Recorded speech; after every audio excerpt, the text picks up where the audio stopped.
क्या कर रहे हो आप? उदास, अब क्या कर रहा है? खाना?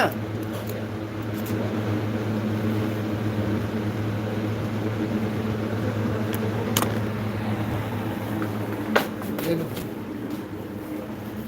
आप ले लो, मैं अपना ले लूंगा। तूने जो कमाया है, तूने जो कमाया है,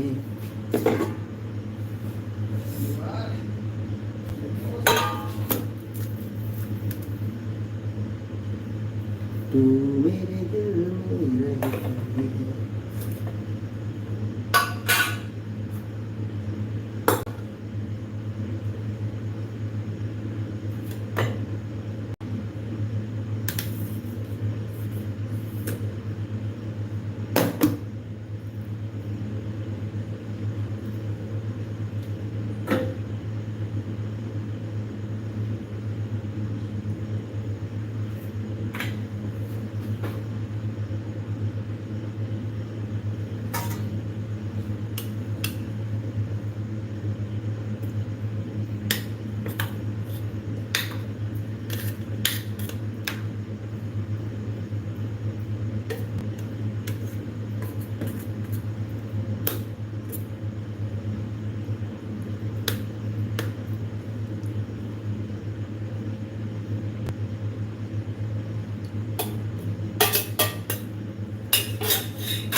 तूने जो कमाया है, तूने जो कमाया है, तू मेरे दिल में रहती है, मैं तेरे दिल में। 10 मिनट कर रहा हूँ, बाद में कर रहा हूँ थोड़ी देर में खाना खाते।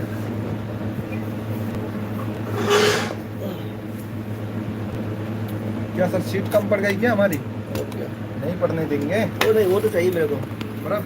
ये वाला चाहिए मेरे को। ये लो, ये लो, मैं बताऊँ क्या?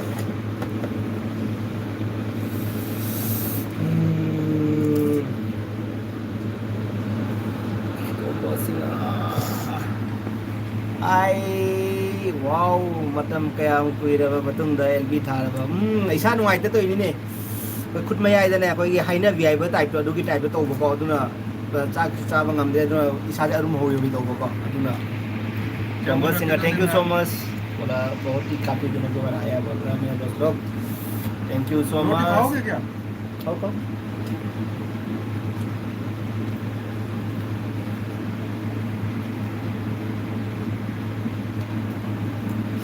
Aduh, Ahmad lagi LB telah bibo ko. Thank you so much. Ay jadi, welcome to jadi. Tomba singa. Kano khang labo. Ay LB kino tomba singa jadi khang labo di.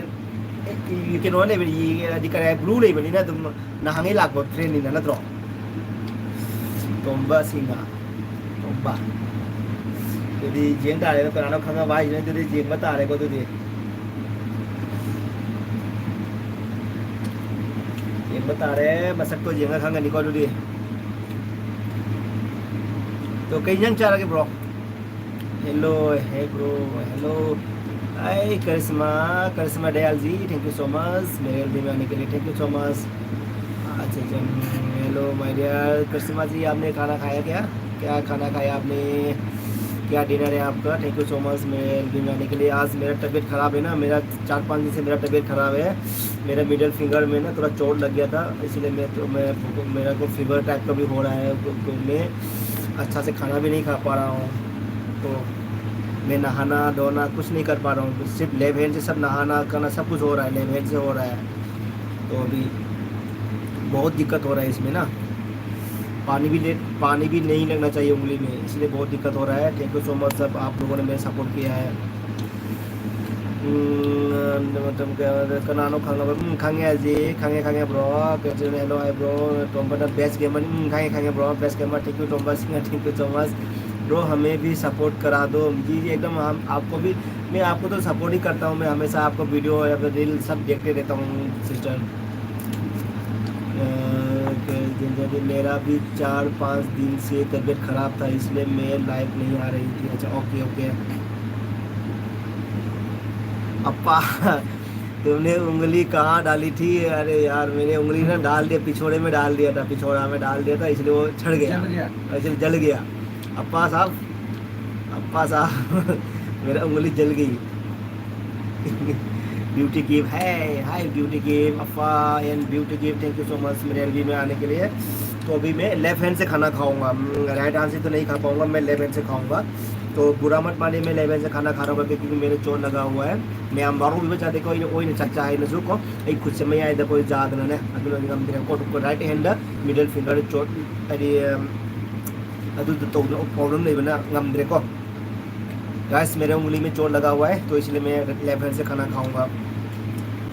क्योंकि चम्मच से ना हड्डी है ना चिकन का, तो खा नहीं पाऊंगा, इसलिए मैं चम्मच से खाऊंगा। ठीक है, कैमरा सही क्यों नहीं आ रहा है, कैमरा क्लियर क्यों नहीं आ रहा है?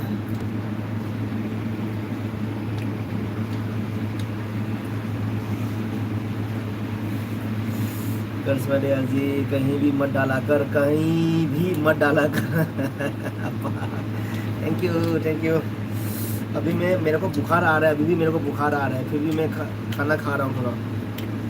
अभी इसके बाद मैं टेबलेट खा के सोऊंगा।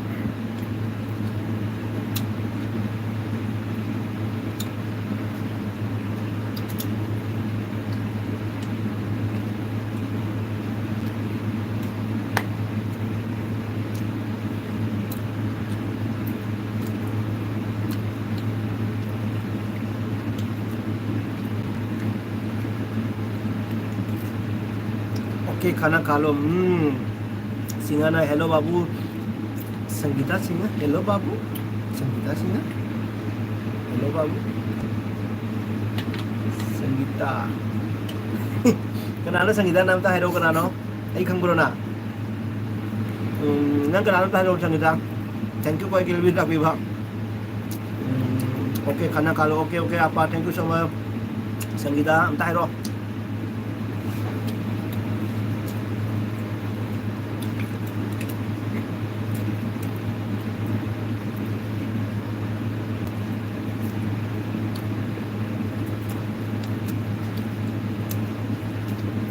कृष्ण दयाल जी आप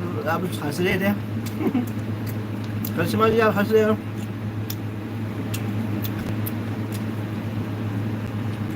ब्यूटी के how are you doing? I am eating bro now.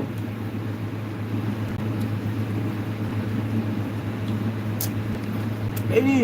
640 का प्लेट आया ना।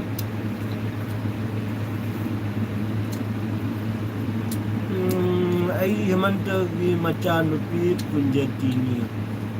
अच्छा kakak Hemanta kan ahan dulu udah alkeno atau midron jaga jaima dulu ay pai ahan dulu jaga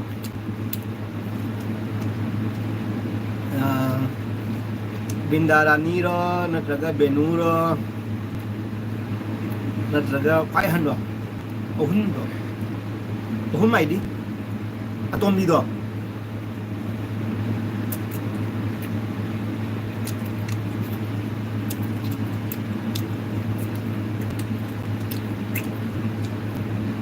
hani अच्छा ओके चे थैंक यू चे thank you आई गेल भी लाख भी बजान नुंगाई जरे अजी काय ते लेके चे दी चंगीता माइक्रोचन ना ब्रो हाव माइक्रोचन हावे नहीं रहा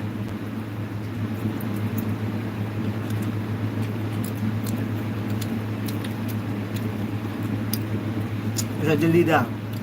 अच्छा ओके तन नुंगाई बो दिल्ली ले नुंगाई बो दिल्ली काय ले दी बा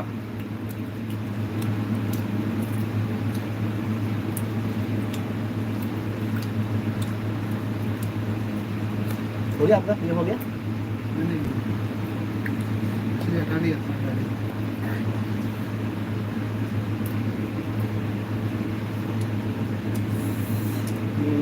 Delida Asavi wow live yes sister thank you so much Asa thank you so much Asa most welcome again lebih telak mirabba thank you Takachari Delida kay nang charake Sangeeta che kay nang chage Asabi so kay nang charake welcome ay LV de la Piru thank you so much moda thak chari ay LV de la Piru me am puno ko thak chari Sangeeta singna Lakshmi da Sangeeta je Lakshmi da okay yang marko sana umuro ka matangga chikla di mai tani umuro di chikpa ngamura ga bro ate ko ni chiage ko asiu ni chike ko ate ko chike ko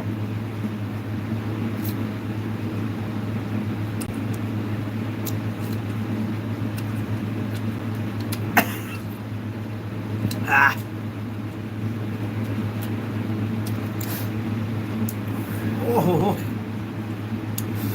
saya Asabi Asenge Amina to ibung je Mandrabo sai je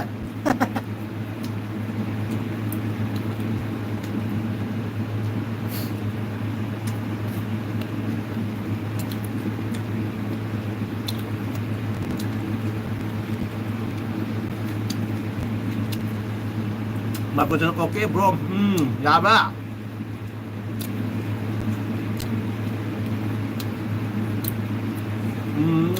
Maniwala bro kanino tahu je makuche oi na chat din ada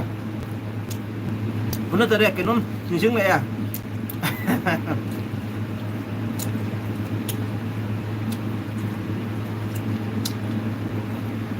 मैं आमे खुद वो इसे खुद right hand से जो दे खुद से ना बतागी लेफ्ट हैंड साहब ने मैं मारो भी बचा दे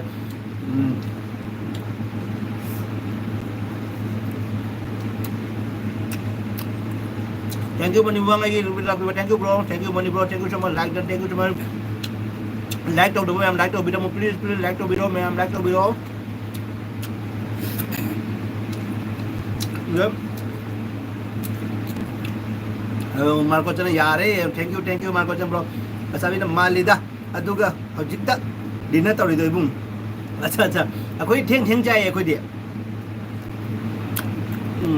asabi ko theng chai nang de ko sandal sak se la ho tham me na ko du nang theng chai ba ibung ni ma di dai bro dai che la ni ma la ni kui na ta man ni la ni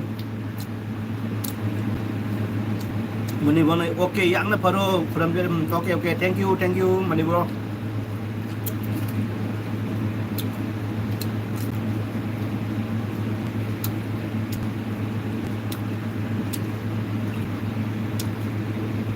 Mani Bro ngaji di bro che rasi yang dai ko as ajeng ba thank you so much Mani Bro thank you asap Manipur ge ibung ja हम तो हेरो असाबी system तो हेरो ना कैसे मणिपुर की मामरा न असम की मामरा न तो कसारों की मामरा न कदा की मामरा तो हेरो जंगे इसे नहीं की वांगांग बस इधर खंग मंग बजेंगे को ऐसा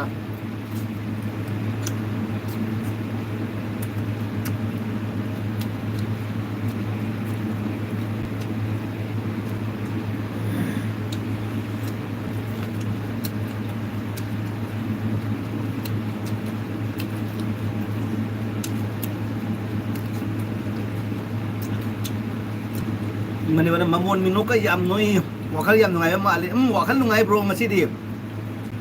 ai channel monetize ke apply to wo de ko adu no wakal se nungai ya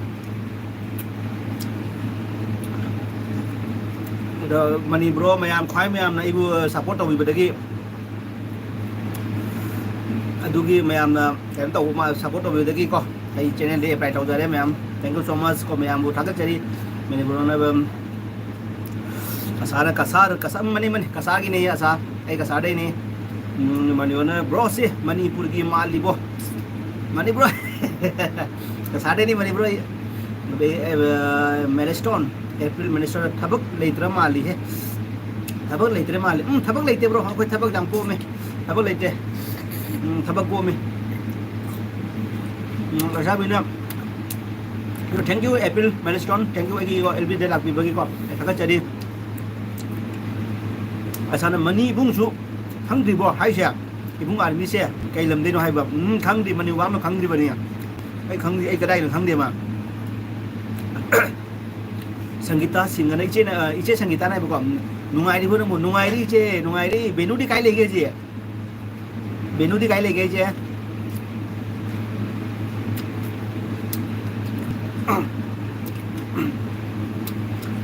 मैं आशा खंगली बे फागी तो बनी नो के है ना आशा खंगली है फागी तो बनी नो के ना जा ओके मार्को जन ब्रो नंग मणिपुर दगी मानदे दा ए मणिपुर की नते मार्को जन ए मणिपुर दे कसा दे ने ए मार्को नांगी सु हाई दे कसा गी ने ना ए नोंगो सु मणिपुर नि हाई दे दम ए मणिपुरी नि हाई को मयाम दा ए मणिपुरी नि ए की रिलीजन नि मणिपुरी नि हाई को कोई की ए की कास्ट नि मणिपुरी नि हाई अदुगा ए मणिपुर दे नि हाई दे बको थैंक यू मार्को जन थैंक यू सो मच साबिन ओ हो आय गा नो सले को अदुगे संगीता सिंगना बो होजाई दा अजा होजाई दे ले ब्रो मा अच्छा ओके ओके अदो केनो दा बेनु दा नंबर ले दे आई लिंक से थाबिंग गो इचे आई YouTube की लिंक से थाबी गो मांगदा अमदंग केनो आई अखोई की वीडियो से जे ngoi रो मांगदा संगीत केनो दा सो बेनु दा सो या होजाई दा ओके के संगीता इचे कई न्यां चा गेम ताइरो मनि उबांग नै आसा KMC आई को मोनी मनी बना आशा KMC है लेना नौरे आई लेना नौरे थैंक यू सो मच लेना नौरे में गेल भी तक भी तमक हाइनिंग आई लेतना थागचरी इचल लेना बु वेलकम एंड अदुगे दिना का डिनर के yang cara के hang ये को लेना नौरे इचल के yang cara के इबुम मनी आलू सोयाबीन थोंबा ओके मार्को चन ब्रो कावबनी को ओके ओके सुगारे मार्को जन ब्रो के सुगारे सगिदा जना ना थोंबा ngasi di ओके ओके करी गानो जे दिल्ली दरी लोय सुनो फंगब्रो ngasi करी ngasi ni फंगे दा तो बंगा लोय सुनो फंगब्रो संगीता सिंग नंग नि का जले आई किनो दे ले गोवा दे ले जे संगीता सिंग जे आई गोवा ले लेना नो ले ये दादा ni ai su ji ni ai ma chal ge ai hanyang ma na re लेना ai chal ge ai hanyang ma na re Sangeeta जन फंगी सुम ओके ओके चाहिए उधर से या इचे कुछ ना ना खमदा ई खुद ओइन चक चाब ने को कुछ ना ना ने ओइन चाब ने को नान सर्जरी तो रे कुछ ब्लेड लेंग हाय लगा केम तो रे को दिम लो को दे मागी मनुंग गी दो तो को दे अदो मनी मनुंग मरी मंगा ने सुरे साकी साबा हिना दे ngam di se mo ba se to to ngam di so ba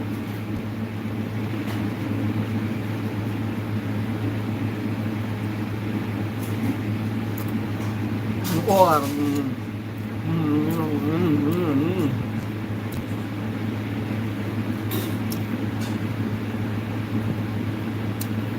phang sum le mani buang le asa channel bai bro asa channel bai ni mani bro ai di kuire ma kan le ba to ma ngarang na te no kan tro ko wa ne ai di ma gi ril guding ba do ai di kamen biri ne ko saken ho gya kali ayah lagi no cem kali mai ni kapu boleh aja masa se jadi sekitar panggil ice bagi asa channel pai bro sekitar na oh ai ko ice na ko ai lai na than dan ko tham sap dan nok sale ko mai ko tan bro kau bani kau ba ya de ahan ba live da hai kre bani bro na acha okay ke juga de bro hoi fai ibung mani ai ko asana mani mana hapen set ke se chung amutang saglo asa okay ai myam mi se chale ko mani wangi magi se ni ko hapen set ke se chung midi set ke se chung salawar set ke se chung tap tam napi salawar set ke se chung nang nana set faz basi ai gi mai ni nang nana set faz basi ai gi mai ni phul ni ma tu tam ma do cho ko ti ma tu tam ma doคนนี้มันตรงตำมาดูจอกพี่มันตรงตำมาดูไอ้ช่วยยังมาปั๊มดีอ่ะน้ำไม่เตี้ยมันน้ำไม่เตี้ยมันคนที่การตรงหันแย่ใส่ตนาสากีนั่งสึกฟ้านั่งนุปานุปีสานิงเบอร์นุปีนุปาสานิงเบอร์มูเรงสิดีมั้ยอันเดโฮโมนาสากีเ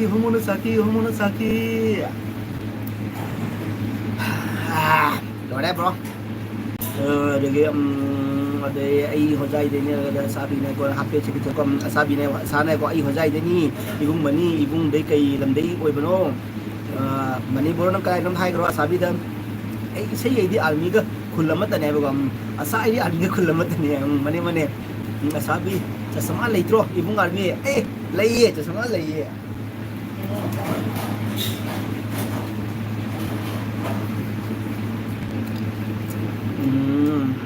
ꯃꯇꯝꯗ ꯑꯁꯥꯕꯤ ꯅꯣꯛꯁꯜꯂꯦꯀꯣ ꯁꯪꯒꯤꯇꯥ ꯏꯆꯦꯅꯀꯣ ꯅꯩꯔꯦꯀꯣ thank you ꯏꯆꯦ ꯁꯪꯒꯤꯇꯥ ꯑꯁꯥꯕꯤꯅ ꯑꯣ ꯍꯣ ꯏꯕꯨꯡ ꯃꯅꯤꯀꯣ ꯑꯁꯥꯕꯤꯅ ꯑꯩ ꯀꯥꯎꯔꯦ ꯑꯗꯨꯒꯤꯅꯦꯕ ꯑꯁꯥꯕꯤꯅ ꯑꯩ ꯀꯥꯎꯔꯨꯔꯦ ꯑꯗꯨꯒꯤꯅꯦ ꯍꯥꯏꯅꯣꯀꯣ ꯃꯗꯨꯅ ꯌꯥꯏ ꯐꯖꯩ ꯑꯣꯀꯦ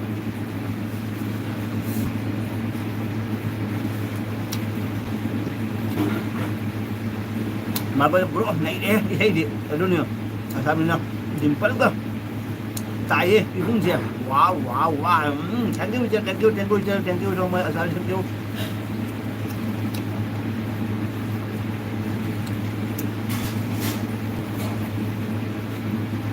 aduh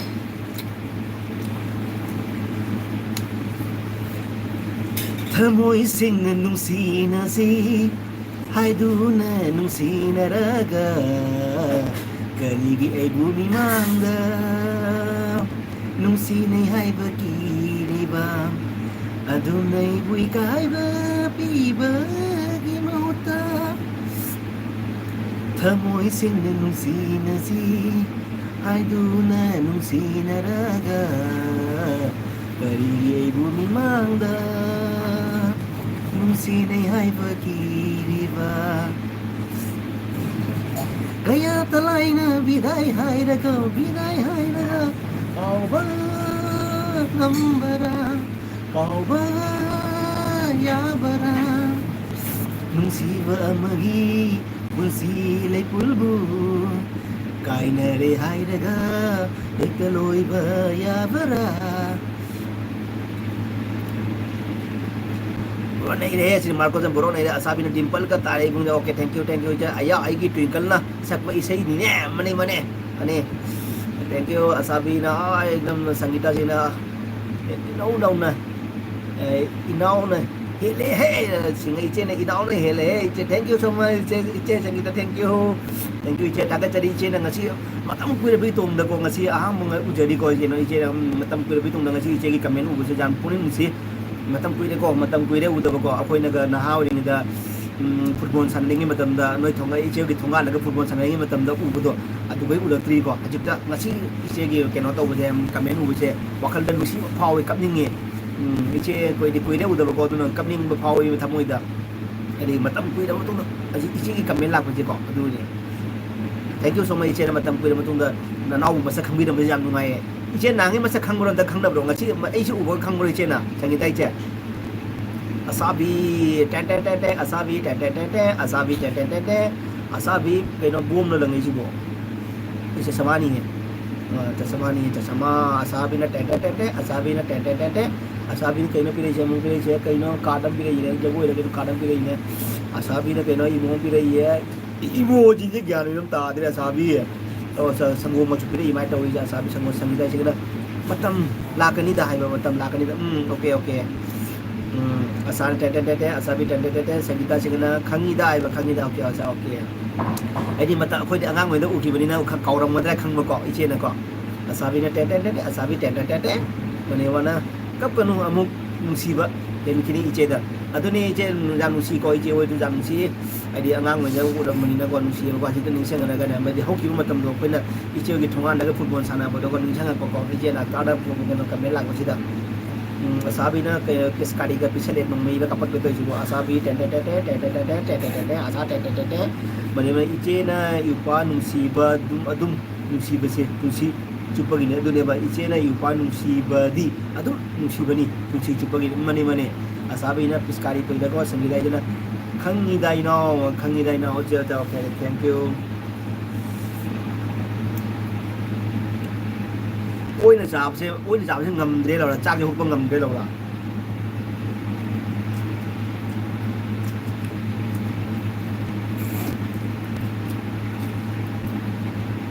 थी दे गन तई दे लौरा कुछ चिंबान गा चिनी ने थी जामे खुदा है जादी ने चिन्ने जो थी तो न तो ने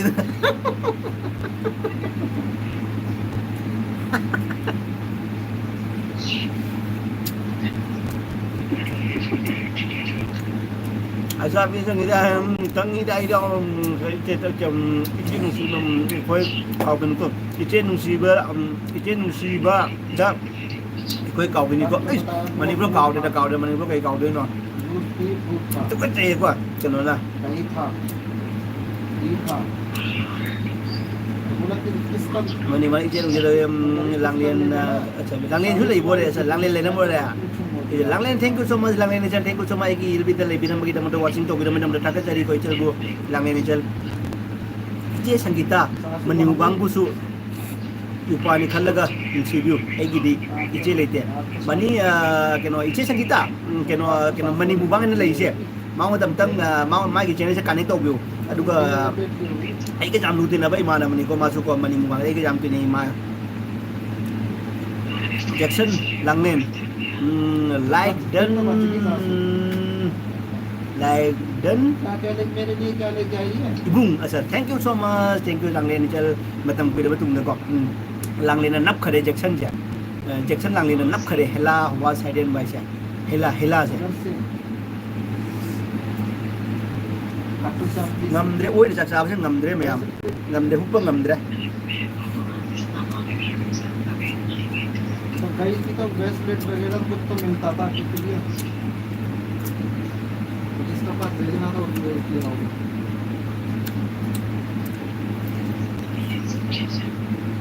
हैं? ले सर एप्पल खाओगे या खाओगे और मैं हाँ मैं तो कुछ भी खाऊंगा चलिए आप खाओ नहीं आप बताओ ना मैंने खाया खाओ एप्पल आप पेस्ट खा लो अब खा लो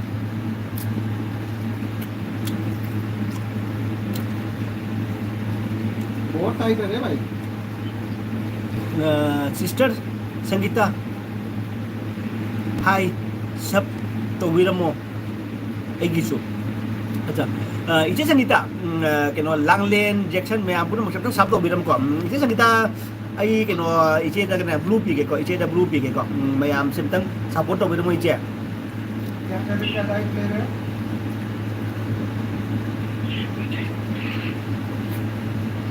इचे संगीता केनो आदि ai से ai की फ्रेंड लाइव में आम चैनल पाइबो मैं आम से असि की मथक मिंग से कने क्लिक तौर दिने गो टू चैनल थोरो कने अदो चंग अदुम सपोर्ट तो जानी इचे हई बंद्रो Langlen nangi thamliba channel maming do search tawraga phangro ay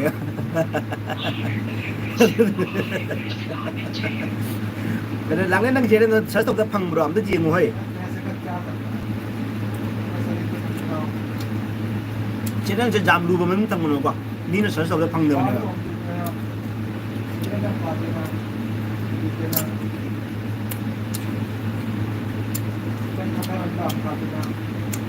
phangni ne ibung mania daily activity bro hello mani wan che Sangeeta chat kare okay daily activity bro hello hi daily activity bro thank you so much मेरे LB में आने के लिए LB से आपकी बेटा मतलब ठाकर करिए daily activity bro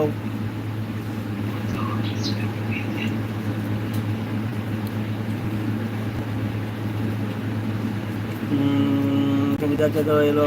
जैसे phangani ibung mani okay de mani na imo do lokto emoji kai de emoji lege muda emoji do lokto जैसे में देना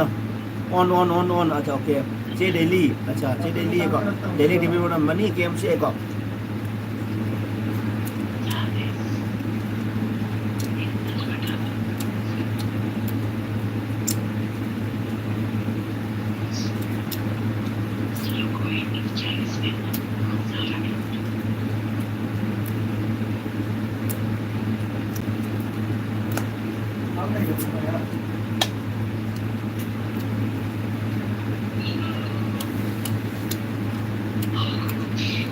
daily activity like done thank you chair thank you daily blog daily activity thank you mano okay daily nangbu che daily nangbu nganu phong ba chai che je rồi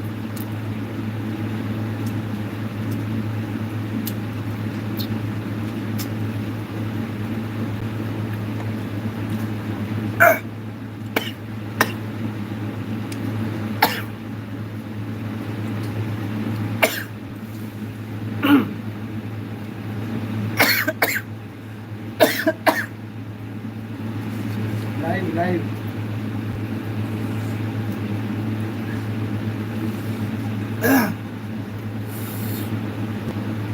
ꯑꯅꯤ bro ꯆꯦ ꯗꯦꯜꯂꯤꯁꯦ ꯃꯇꯝ ꯑꯃꯗ ꯃꯤꯁꯦ ꯃꯤꯁ ꯃꯣꯟꯇꯦꯔꯥꯄꯨꯔ ꯑꯣꯏꯔꯝꯃꯤꯅꯤ block ꯏꯁ ꯑꯗꯨꯗꯤ ꯆꯦꯒꯤ ꯕ꯭ꯂꯣꯛꯁꯦ ꯌꯦꯡ ꯇꯥꯏꯌꯦꯕꯣ ꯁꯣꯏꯗꯅ ꯌꯦꯡꯖꯒꯦꯀꯣ ꯍꯥꯏꯗꯤ ꯑꯣꯜ ꯒꯣ ꯂꯥꯏꯗꯣ ꯑꯩꯈꯣꯏꯒꯤ ꯍꯨꯟꯈꯤꯕ ꯃꯔꯨ ꯑꯐꯕ ꯃꯔꯨ ꯍꯨꯟꯈꯤꯕ ꯃꯥꯡꯗꯦꯗꯣꯀꯣ ꯃꯔꯨ ꯑꯐꯕ ꯍꯨꯟꯈꯤꯕ ꯃꯥꯡꯗꯦꯗꯣ ꯑꯗꯨꯅꯤ ꯁꯤ ꯑꯣꯏꯗꯤ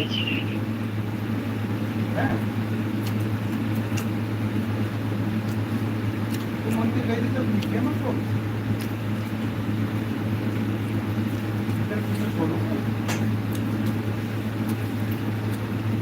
मटक मटक तो बग रही सब कुछ है ꯍꯥ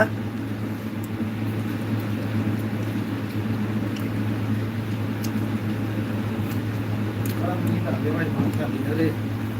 इससे ज्यादा खाऊंगा ना हॉस्पिटल में भी लेता आम तो मिलता हूँ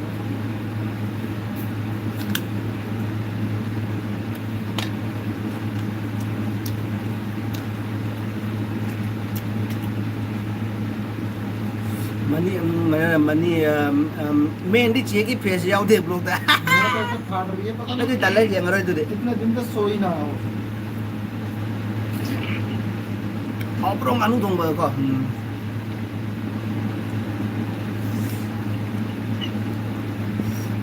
बाबू तो रात को आके काम में सोना जाम तो बच्चे बात नहीं करेगा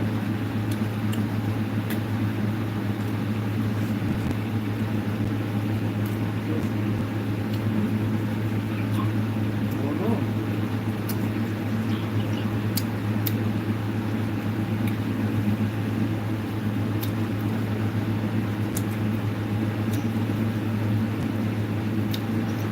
आंसू जी किधर गई मेरी ओहो सो गई क्या फोन चला रही है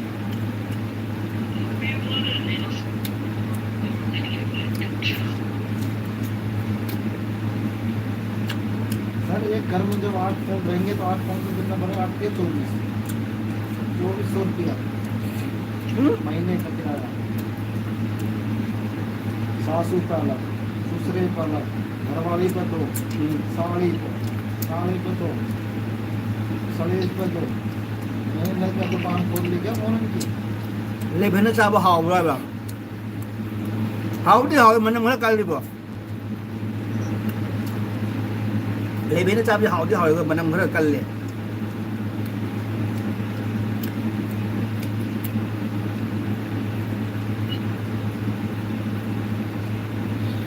आंखों से अलग ये गुजरी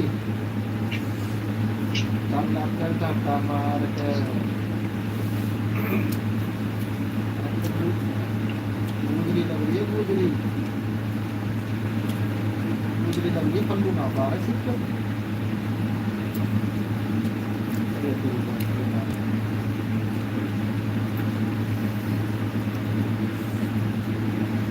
ज्यादा फोन ना चालू है इंडिया रोक लो इंडिया दौड़ा रही है फोन को एक जगह रोक लिया phone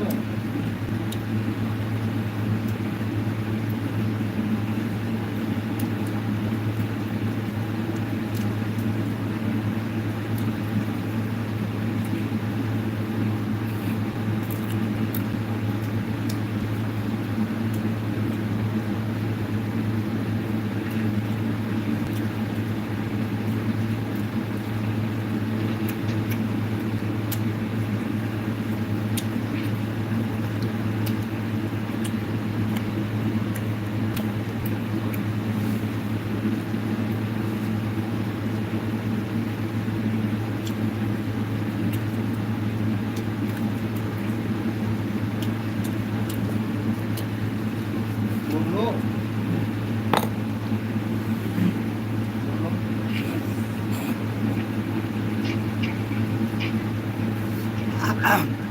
kami lep kali ha no kale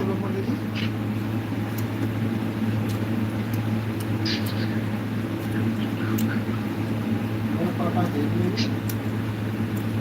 कितने कंपनी को प्रॉब्लम पापा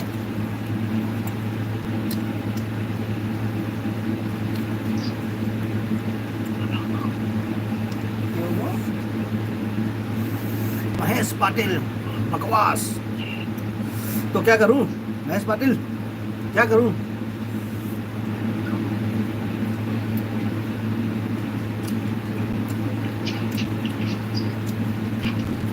Yunam Gunachandra Mete Yunam Gunachandra Mete Ima thank you Gunachandra Mete bro thank you so much every day aku bertakateri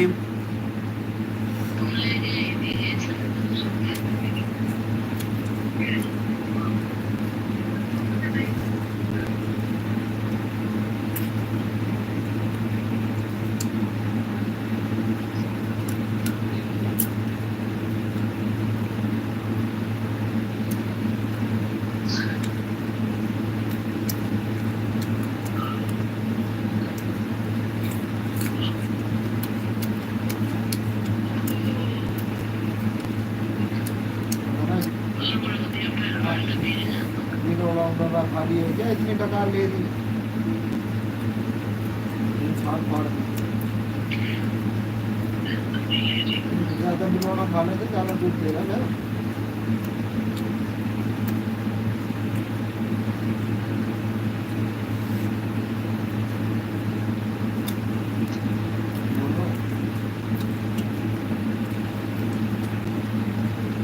मेरा मन मना लगे बात करने का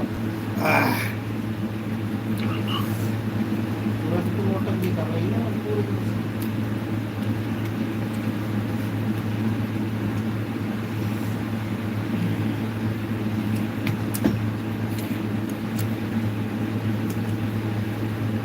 Yunam Gunachandra Mete nè chắc नहीं भरा chắc chắc không chậu nè khá là phục biêu khuất uối là sao này có bro mấy cái bro Gunachandra bro ấy chỉ khuất uối là sao này có ấy cái đại liền chứ ấy đi ra thì có khá xuôi nữa có nó sao phải ngầm được vậy uối là này hút uối là này ngầm được có uối là sao cũng ngầm được có ở đôi khi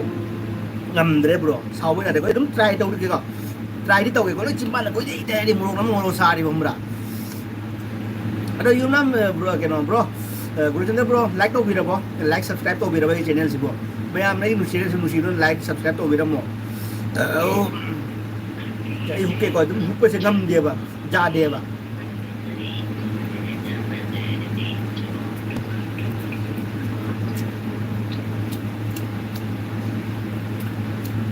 ra đi vậy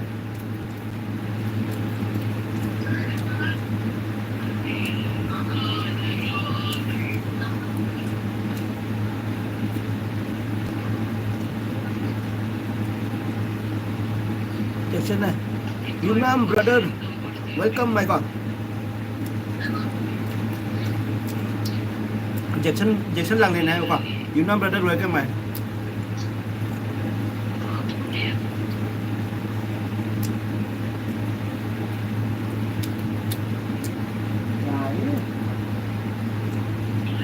अरे 11 तो बज जाने दो 11 बजे light बंद करें सास को आई तो और तो बात नहीं करनी पड़ेगी यहाँ तो मेरी बात ही करें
bro ấy lấy ye rồi nè cha bác udah kah kamu cak lame itu nah cang nghe cha cái hay nè cục cái đó cak cục tàu ní cầm làm mình này cho ok à sai đâu cái thùng mía đâu ra bạn thùng mía đâu là chả thích thùng mía kino bro nang nupida ite ma do dam iche da nam thi nu si ba hawa ja do nam thi nu si ba do asi jo haino nam thi ki thum mi bo कल से वो बटोरा वाले कमरे में सोती है बिना लाइट विंडो लाइट पिन पर खाओ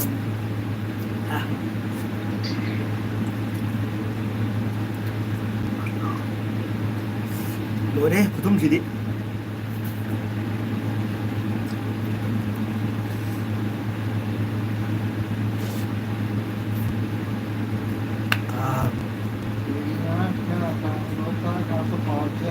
Đến lâu nhỉ bộ cũng chỉ đấy.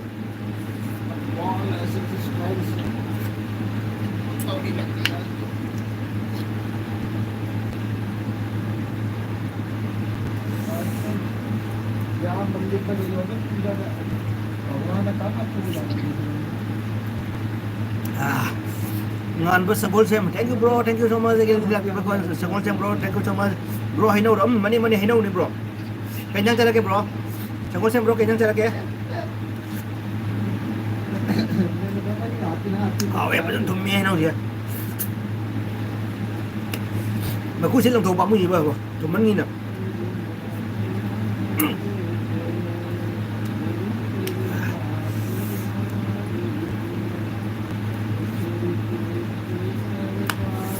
Bro, ngon ba? Welcome my girl. Cái gì đấy là chỗ đây tầm gì?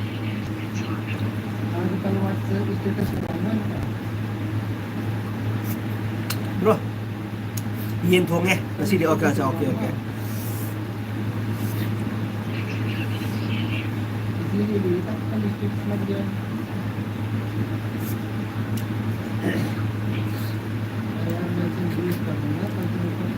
Chúng nó tới level mà hi khá ra, sụp chân lo, xin này ba, nó hào rồi bro.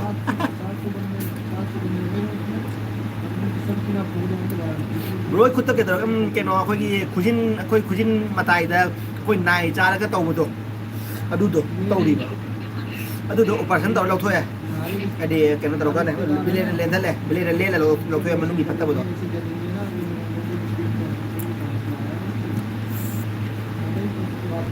Roshan Singh yamba kai regiment da leino ai bina mo play Roshan Singh ai keno ai ke thumate ai tai civilian ni bro Roshan Singh ai civilian ne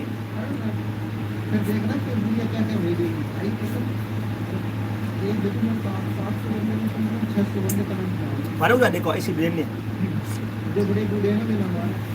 yamba kai mani civilian ne ai goa da lei keno ai taxi auto thau ko ko gi isa gi ne isa gi taxi auto thau em ko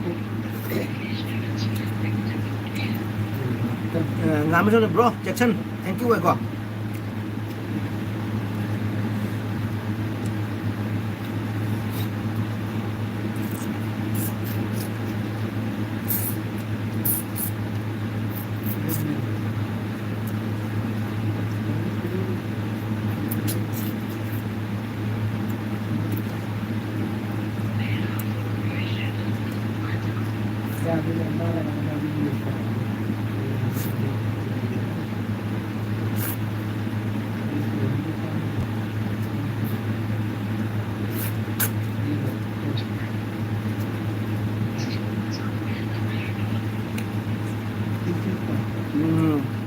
Roshan Singh này army kitchen hay thầm mình ra hàng mấy mấy giống chả sao nó phăng nó bay thầm mình coi đi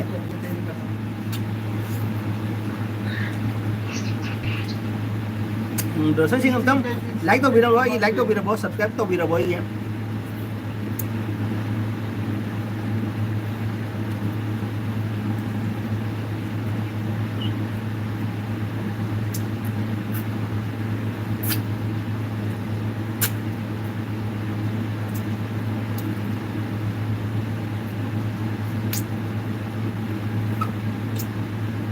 ôi nằm bay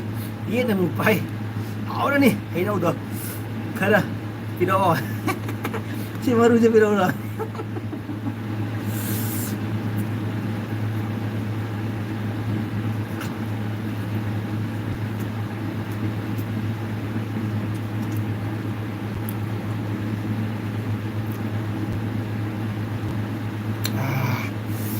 hỏi thùng mê mà cũng có lần không đứng đây mà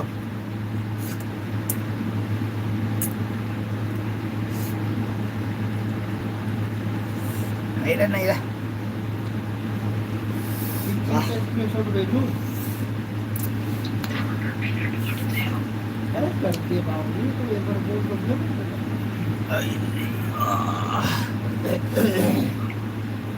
बोलो हैं bro mau khusus apa ya nih Tanjiro na bro mau khusus apa aja nih thank you ya mano thank you so much I will be the lucky bagi ko ya mano Tanjiro thank you so much I will be the lucky bagi thakat seri oksari tram oksari thank you so much hai jari ko bro na mau khusus apa ya nih bro mau khusus cha de chupe maya na khela ke chupe lang thoye kumana ni pa ngasi marudo isu lakpo mali marudo isu lakpo mali yes si supply lagi EMC nang anda murgi chot na supply gini deh lere pani bro ai kam athum boda lere pani thank you so much come on bro hai gil bi lak bi kayang jage bro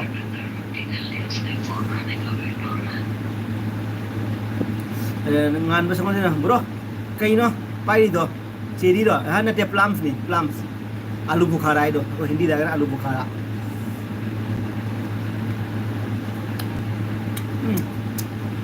खाओगे तुम में और marketing की बात कल बात करेंगे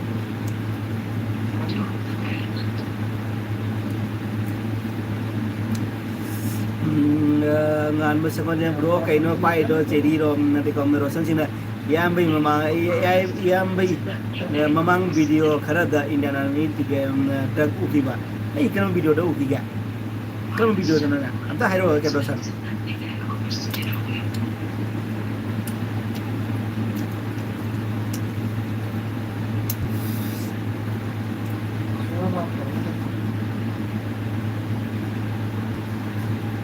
jadi moyang tilau yau dabi chakra tilau yau dabi chakra bai ba moyang thêm heaven bro này quoi tilau yau dabi chakra bai tilau yau dia ngasi yau di macam akoi di chicken akoi di mutton moi na tau de nipa acha okay sagi ro mutton oh hui người huy rồi ok cháu huy rồi chỉ đi gặp làm cái xe yam mana ya mana berada mana teh benida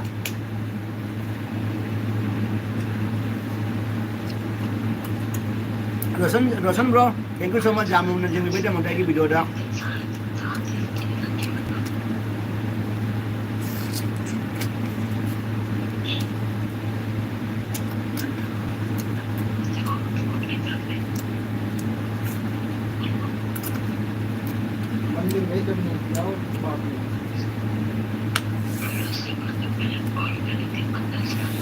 mana nipa nang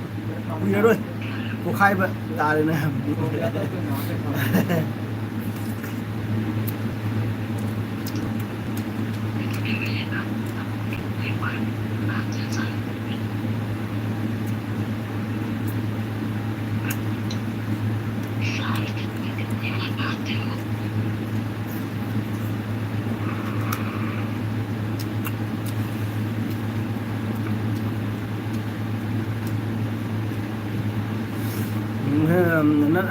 nganau zu an mi se yam pam de ko aduna chum hai bani bro hoi bro ke su kai de ke no da do lb da hai ba nungai tra ba ko ke rosan sing bro lagi dum lb da hai ba nungai tra ba ko adu ki nem ko war wo ja de ko bro na hai chum mi ba ko ado ai adu ki ni ado ai ke no ai di pallaroi ke ba ko mamin do adu nungai de aduh gini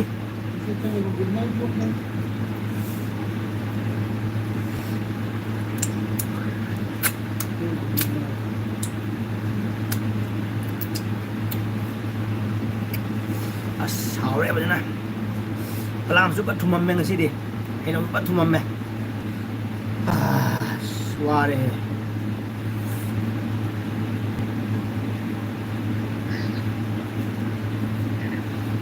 cha चाबा जागदा जागदा तुमदा तुमदा तो बिल्कुल ये तुमदा ने बिल्कुल जाती पूरी फिर phone मिला दिया आवड़े छियो तुम में लगा मशीन में जा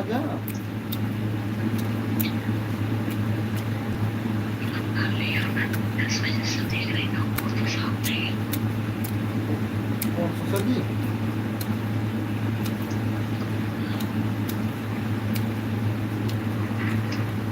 कंसोल लागू ना मन ही ना ज्ञान तारे याम बैसो हौजी एसकेटेड अमो ओइना लेबनिना खंबा ngame enjoy your life bro ai ahanbada yam by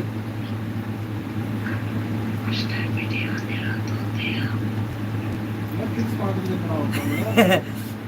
khangba ngame enjoy your bro ai ahamada yang jo uda sum khangye bro mane rosan okay thank you so much adumna bro na khangbi mai da thank you so much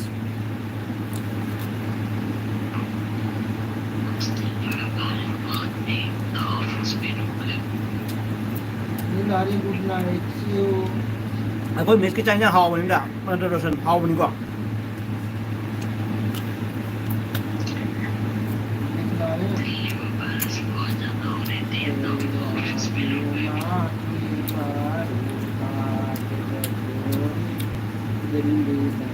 bro hui kai di hali no come on bro hui kai di hali no लीवर कितने में लगी है क्या सामने आ गया हाँ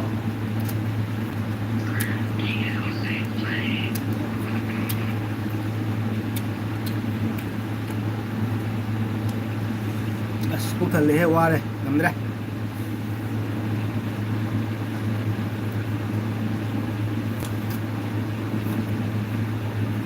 ngamdra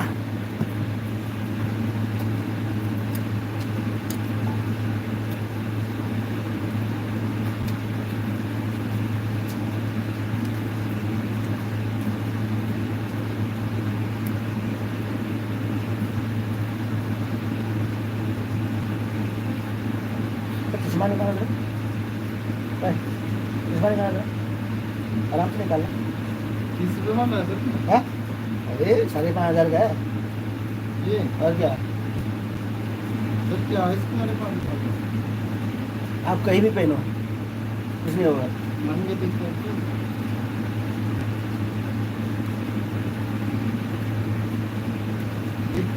लेकिन सर इसमें वो दिख रहा है इंद्रधनुष यही है ना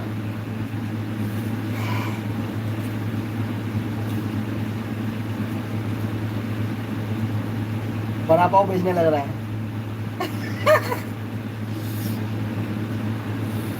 मैम आई वारे हिसाब ngamdre ai am da ho lage ko ma'am ai wo do re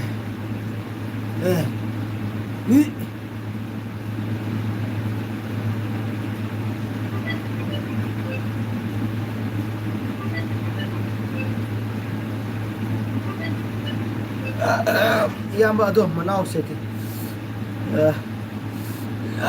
nanau khitang di hainingi chak hinjang di manghal loisi iyamba sawe de ko iyamba manau na haise rosan sing saw ri saw je de ko ado ai de mi che chak ang jaw de jen matum ta ni de mi che ti lo de jen matum ta ni de mi loi lo de kem jaw de ado khut oi na cha bi na ko ai di khut oi na cha bi na adu na phajana cha bu sung ngam de ko khut kaislo khoti ko de de ho ga cha ba ngam de ko khut si je so ko na ngam de ko ado कई मंजिल ना चार मधी ना खुमजल ना saga देने वो Telegram क्या बेचने वाला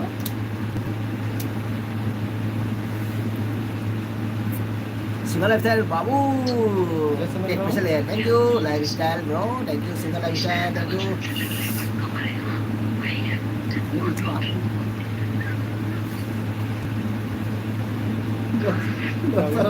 आपकी चश्मा बनाओ हो गया ए क्या लग रहा है अच्छा से रखना बताओ क्या बोल रही है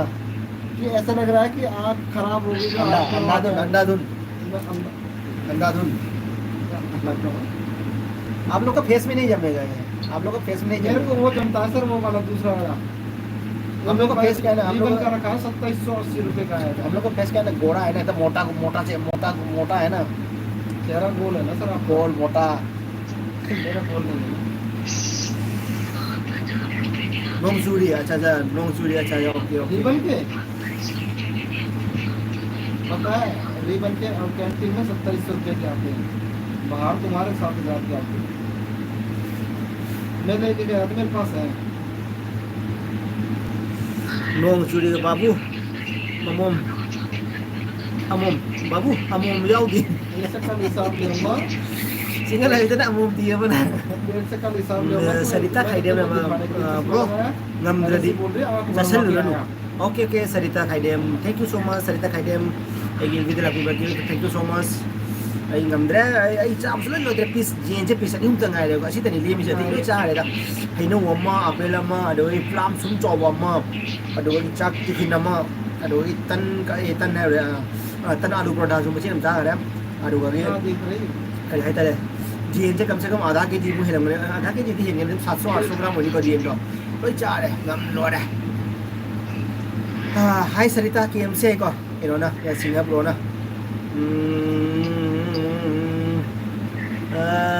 डांसू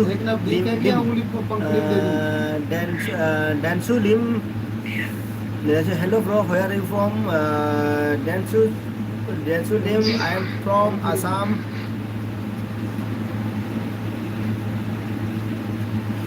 Singa adugai botol lama babu cheers okay okay oh as thagi bada khanau dori he laura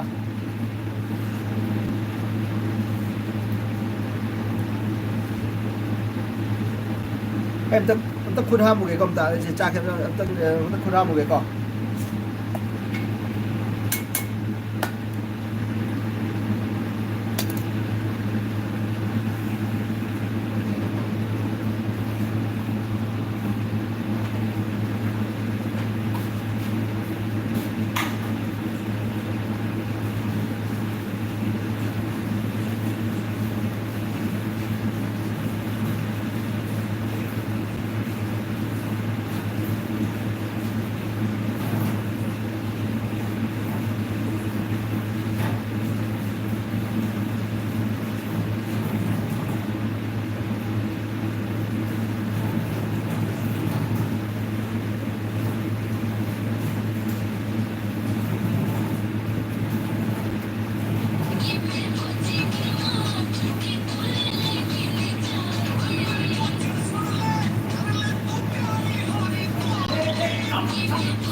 इसमें हो जाएगा इससे क्या हो जाता है कॉपीराइट होता है कॉपीराइट मतलब जो गाने वाला है ना जो मेरे वो कॉपीराइट दे देगा क्लेम कर देगा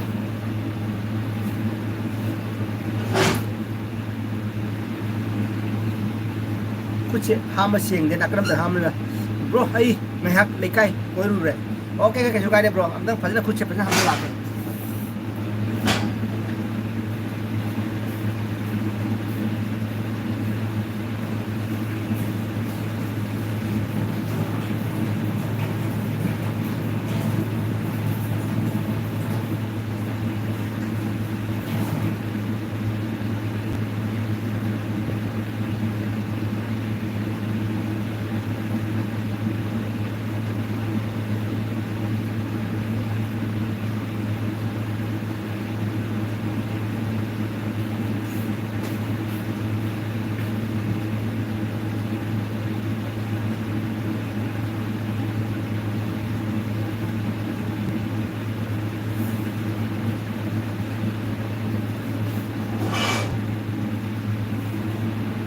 Singapore hai ko mani bro na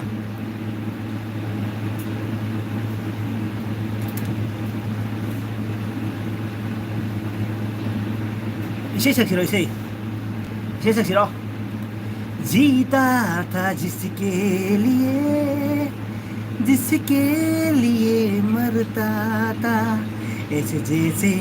कोई लड़की थी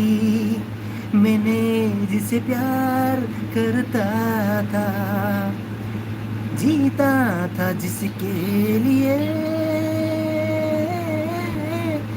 जिसके लिए मरता था, ऐसे जैसे कोई लड़की थी, मैंने जिसे प्यार करता था।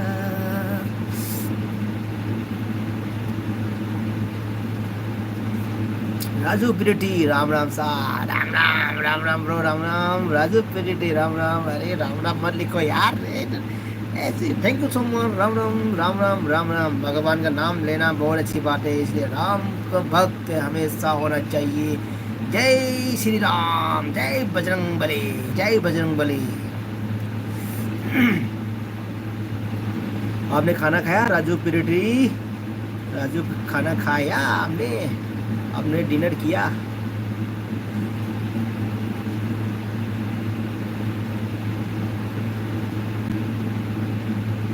कितना प्यारा तुझे रब ने बनाया, जी करता कतार हूँ। देख कितना प्यारा चेहरा तुझने बनाया, तेरे दिल कतार हूँ। तू ही पागल, तू ही दिलबर, तू है सब कुछ सानी, सबसे प्यारा मेरा यारा, यारा मेरा राजा हिंदुस्तानी। कितना सोना तुझे रब ने बनाया,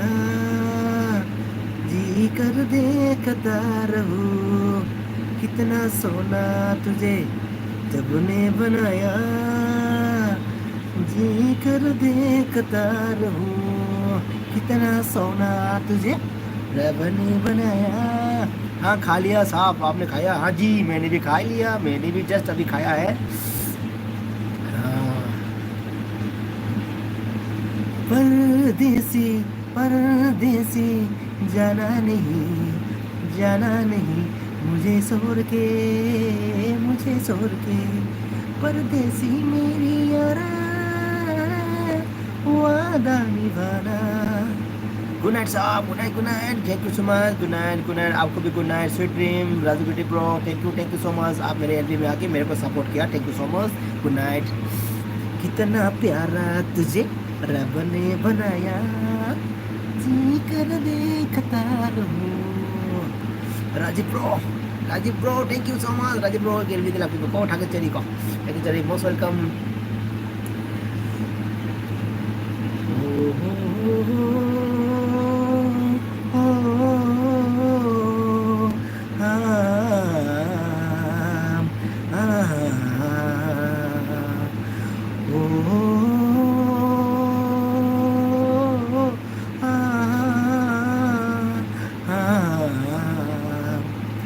जीता था जिसके लिए, जिसके लिए मरता था, ऐसे जैसे कोई लड़की थी,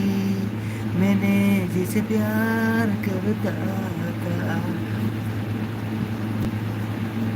जीता था जिसके लिए, जिसके लिए मरता था, ऐसे जैसे कोई लड़की थी, मैंने उसे प्यार करता था। राजीव ने नक्शा देखो, थैंक यू नोकू बेटा, थैंक यू को आगे चलिए।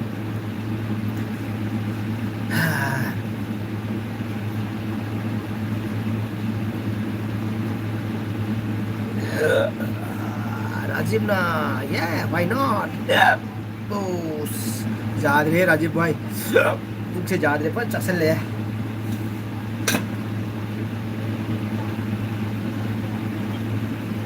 वो बोतल कहाँ रख दिया,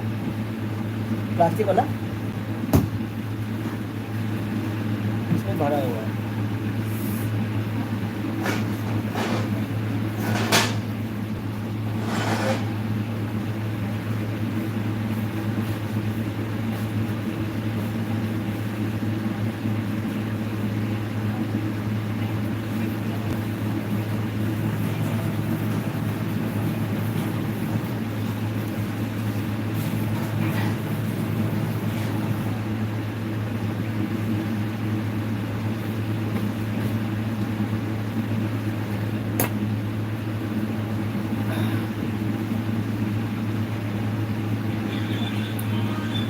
एलवी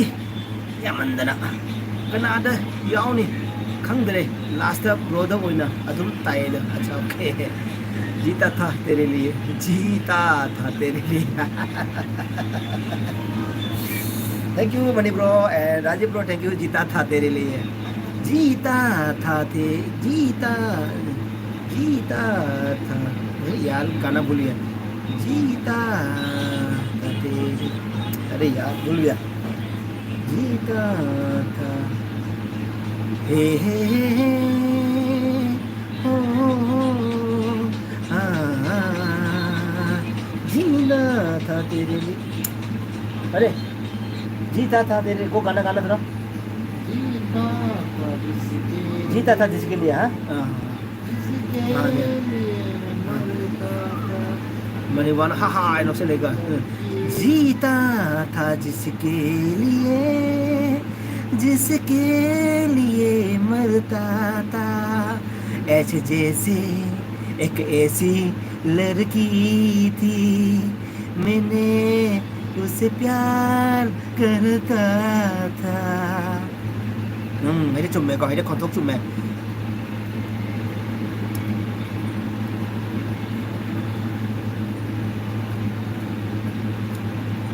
परदेसी परदेसी जाना नहीं हो पारी मो नुसिबी हो पारी नंगू गदाइद चलीनो जाना नहीं ओ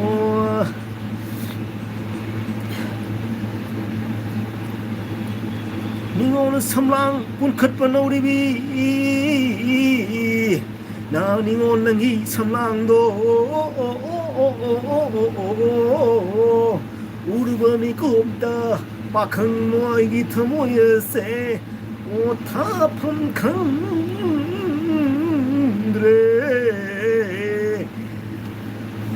होनुजा नंगी चेंगलो सकतम दो असुकी मती निंथी जे पाखंगी थमोयसे वारेदा वारे वारे वारे वारे पाखंग थमोयसे वारे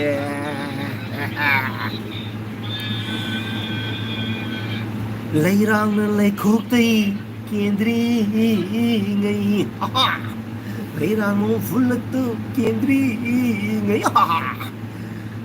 जो buồn punchi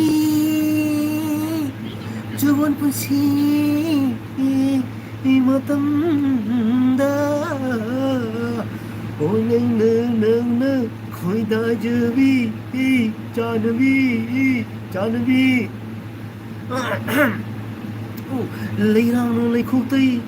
kendri ngai leirang no fulta kendri ngai Jawan punsi matam da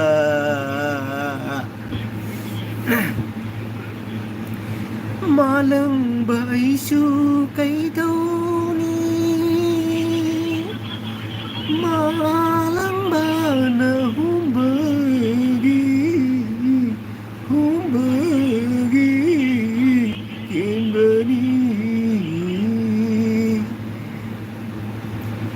malang bơ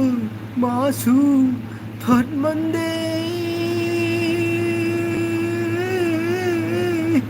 lấy rang bu chi nơ đơ lấy mai đơ kia hân mơ đi bro hi nơ chào cha raga kaya ta nap nap lagi kamai tau gaya acting to video acha acha oke quick wah memang das bu kaida muni kita ngai ne bas mai ga ti muni kita glass khujal limi ne Victor hey Victor hi Victor chơi Huy nè quay Huy nè nè là mẹ trời về mẹ cháu ra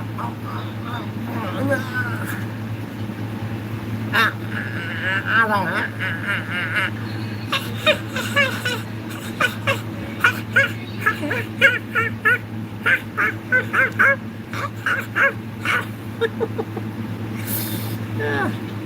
Victor hi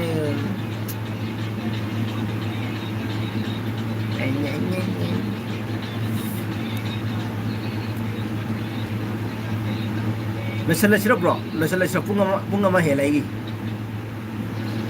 mi 30 40 lei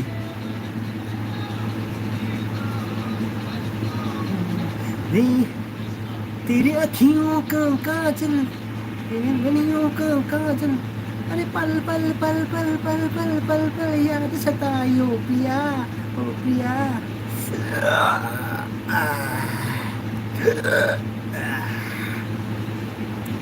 यारे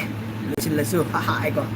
adu loisal ja da is mini phu mun lai da uje pamui lo ra ngak tham ji da silent tham ge da zo bu de ai nu tha la tham ge tu na ba ni kam se kam pung ni wd la ka ni da sin tai bung mi ai tai bung mi se aloi ba khen ba pin man nai de sa na tro bro paisa le de lai tre ba ko de paisa la ka na atai chu la ning ba ko अरे जी अखोई टेलबी थे गुली लेते तुम तो थोबा गुली से फंग में टोक टोक जा रहे को दो जब मते की फंगनी नहीं है बको सिनि ताई मे मी अलोई बा खन में पेन में नाइ दे से हो हो हो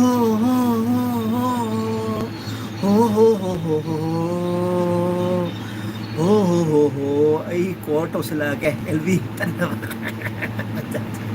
अने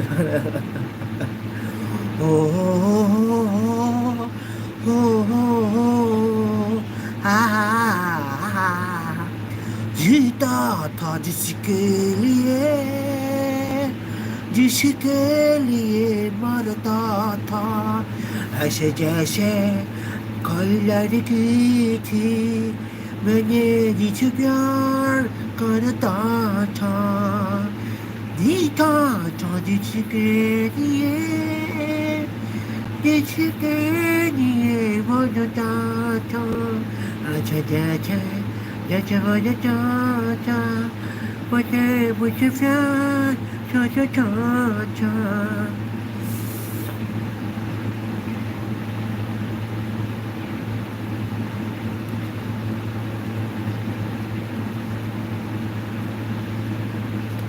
Mane wa kai do ma le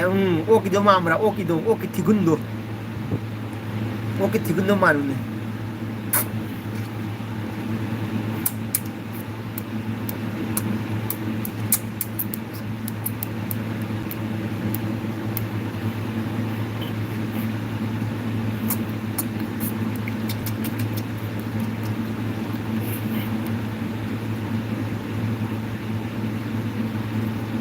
ốc xài ốc pik ốc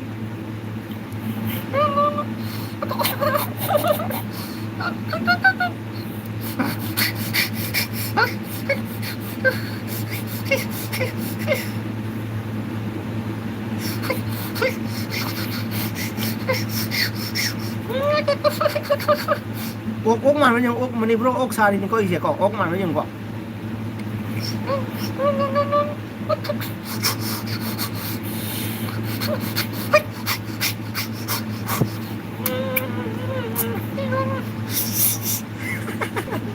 Kalian paro, oke. Kau tu sudah si pare ko. Kau nama le ko, ngadu ni oki doma ni bron. Naina kuman, kau ni tahu jina noksel. Naina kuman, thank you so much. Ichal, igel video lak biba. Like to video mo cie, ichal. Naina kuman ichal like to video mo, igel video lak video mina. Nabung di wajar le ok sab le macin ngai le pai le ok sab ok mana mo na bada pai thok pai sin ngata wona da wa le ado ichel na like am to bi na mag di subscribe to bi na mo di nabung do harau jaga da ko ado like to bi na mo subscribe to bi na mo ichel nu si bi na nabung bu aga chali do ichel kai nang chara ke naina ichel kuman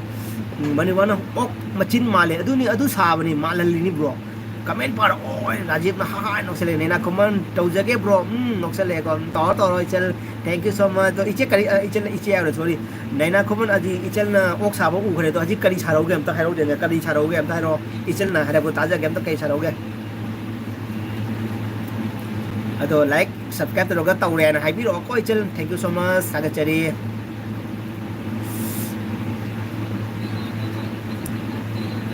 naina kuman aiding ngasi सौगरी चादे अच्छा अच्छा okay okay अच्छा मजा जो फई को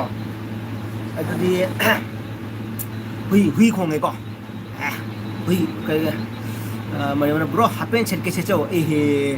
इसे ओ सकपीरो अच्छा okay नैना को इसे सकपीरो हापेन सेट के चो हापेन सेट के चो ओ मेडी सेट के चो सलवार सेट के चो तक तक नपी तक तक नपी तक तक नपी तक तक नपी तक तक नपी इसे गाओ की तो नहीं को इसे गाओ तो नहीं को हापेन सेट के चो मेडी सेट के चो सलवार सेट के चो तक तक नपी तक तक नपी तक तक नपी नंगना नसक फजबसे ऐगी मायनी नंगना नसक फजबसे ऐगी मायनी ओय फोन की मतौ तम्बदो चखुपि मतौ तम्बदो औ ए चखुपि मतौ तम्बदो ऐचु यामना पामजेये ए हे हे हे नमति यांगोने नमति यांगोने नमति यांगोने नमति यांगोने फोन की का तोंगनगे ए छैकुना साकी ओय नंगना नसक फजबसे ऐगी मायनी नंगना नसक फजबसे ऐगी मायनी ओ चखुपि मतौ तम्बदो ay sakot pa matutang mo to pwede pa matutang mo to ay suyam na pamdiya ay suyam na pamdiya namitiyan mo na pwede di ka tongan niya o say ko na saki ni paano na pisaning ba lupin na pasaning ba uli nga si imang da homo na saki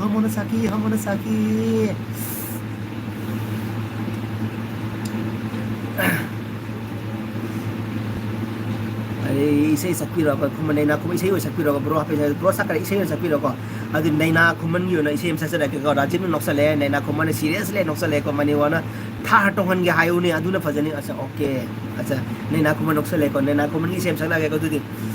ओ को पानी थोजम इसे याम हई को ऐसु इसे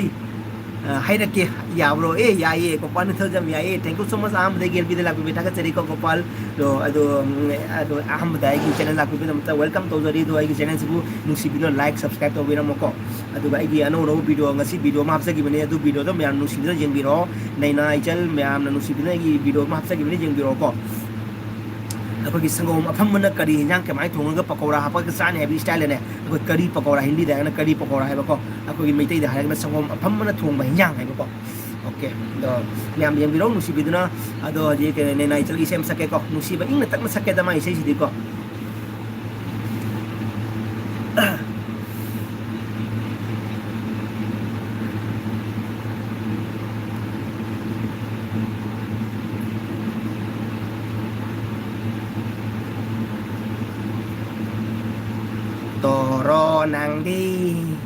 toro nang di na sakti thi da dana na samni khoi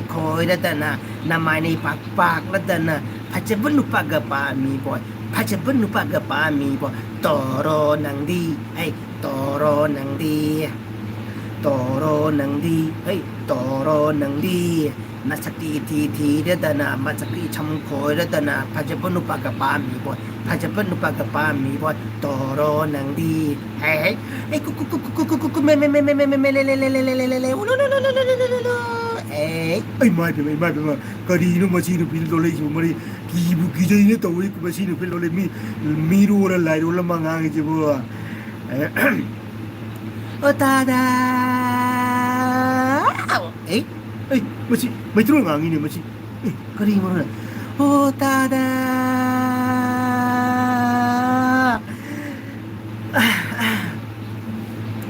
नचन गए थे मुसीबत से छपी पता नचन दे जाम हराओ दे जाम नुआई जरे तादा ओ तादा ए भाई करीनो मची तो जी भाई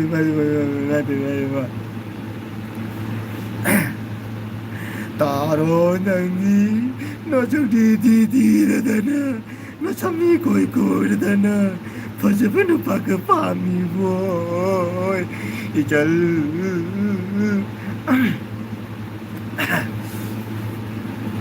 यार वो हजिकी कोई ताशे रागी सही नहीं को अरे यंग जगह ब्रो पंजाबी करी अच्छा यंग जगह ब्रो ओह पंजाबी करी अच्छा ओके को पाई याम थी नुंगाए ब्रो से याम हई कोई चीज जगह Gopal Gopal thank you so much Gopal bro thank you Naina Khuman इसल को यंग जगह ब्रो ओ पंजाबी का thank you so much Naina Khuman चल नजीब ना oh yeah thank you Najib Naina Khuman हाँ नौसे गोपाल तो जनो का इसे यमा है रखिए लोयो फाउ सपीरो तम हराव बे अमुक लाखिगनी मिलूदा पिरांग चिथादो ममोन मोना नाइरमु हाइरिबे इसेजे सकलवो ब्रो भाई ए गोपाल ब्रो असेंगने इसे फादे आई मीना रक इसे फादे को आई अफंग अफंग बखर अखंग अखंग खर अदु दुम ओइराइजे बने को आइदी कोगी आइगी फ्रेंड्स सिंग खलक इसे जे खम सकप ngam को साव यादे को अरो कदिगुम इसे मयसे इसे यम हाइरके इलायो फौ सपिरो तम हरावबे अमुक तोम हरावबे अमुक लाखिगनी मिलूदा पिरांग चिथदना तुम हरावबी ओई अमुक लाखिगनी मिलूदा पिरांग सिंथदा ममो नोकना ngairammu hairiba isai se sakla o ja bro gopal ise de paja bro naina ko man kai no ai da sakpiro isai gi pik hapchai se thi eba kai no ai da sakpiro isagi pikni asa kai no ai da sakpiri da isagi pikni isagi pikni hapchai se थीद बने आई दो अरे तो सिल्डर माइडी इचल को इचल की pick तो थी N जो आई नते को आई दुम कैंडी हाई तारे इचल नोनिंग बको कॉमेडी फनी टाइप को दुम तो बने को नोनिंग सकपनी दाई की को इचल सौया देखो दो इचल नोक्सले नबुंग सुनोके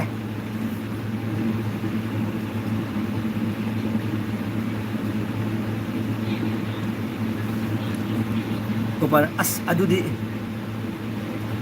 ngao phai yam male yare bro ware as adudi ngao phai yam male yare bro ware acha acha okay thank you so much bro na jam phajam mingam thon biram me bo ai sei phade hom bro ai sei phade ko adu ni bo sauda de ko saubi no please ai sei phade ko am tai sei phagan de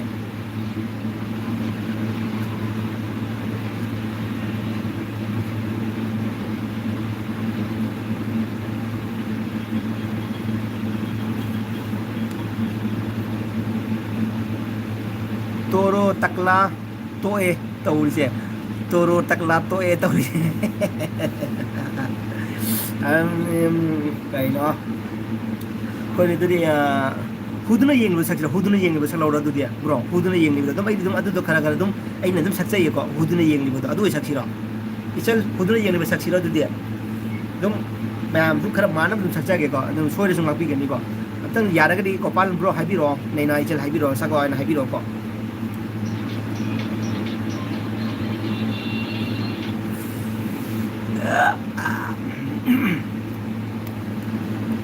yae ko ise lai yae ne are gopal bro sai bi ro saman na yaad rahe wo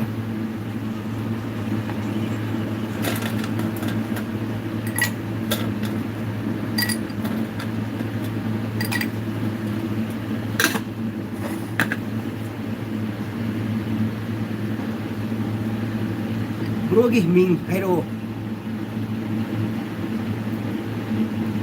aguk lamna kai degi anguk kai ba gopal ne ba progi ming hairo e aguk lamna kai degi kani hai ba bro khang de aguk ai di kai no aguk lamna kai degi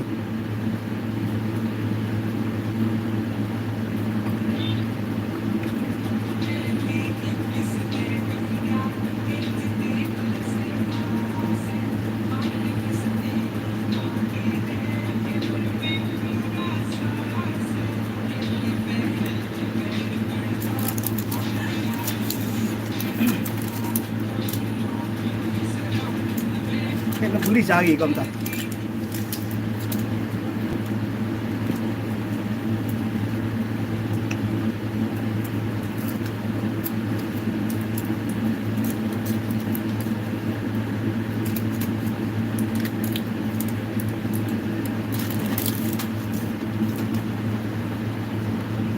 bro amutang toba dance toro lagi na bro amutang toba dance toro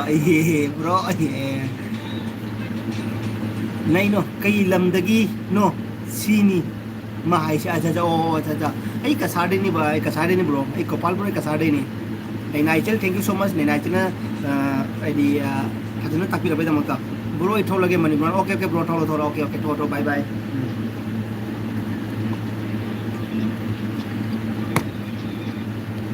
राजी पर तोबा सक जाए dance तब जाए इसे तादेब इसे मतलब खत थाद्री साबद नुाइदेब तोबा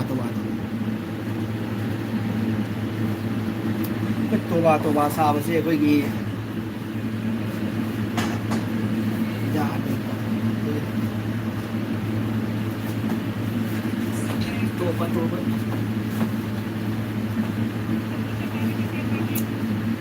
मफम खर पीए ब्रो साब जादे मस्ट वेलकम ब्रो तौरो मस्ट वेलकम ब्रो आई ठोक लगे लमजे खर पिक्पसिना जाद्रे ब्रो अने जगह हिंद तौरीरा लमजिना पिक्तरे खंग जाद्रे हुदुना येंगलिबा मितुना करिगे अमुक निंगनरी लौजखौ एगी थमोइसे थमोइ उरान बिनांना थावल फरफा ahinga nangna ningamdana kapkhiba nisi miyoko tadaba ahing mamay da changkhiba nungai krasu nang ay numito nungai krasu lang ay numito tenarasu lami lamanda isam sama nang ikaw na siko kaura mo tamo kay dano không làm ghê y chân walking me không làm ghê y chân walking me rồi xin chào mọi con lấy comment vào cái con mo soy kam bro ba ko nena khumana ko chen la ko nena khumana yam lu bani step to thaje de mani mani lui a da je amuk tang to ro bai ba ko to ri de ho do bro ko ba na bro ya re dai ba ko da to ba bro cái tàu tới giờ rồi thì xin bro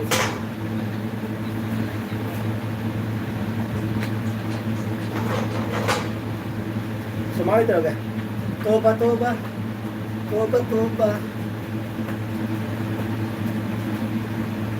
Cara masih toba. Toba.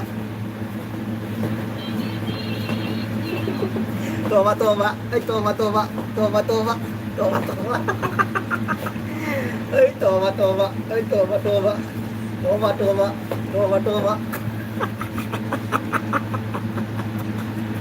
Dah bro toba. Coba tinggi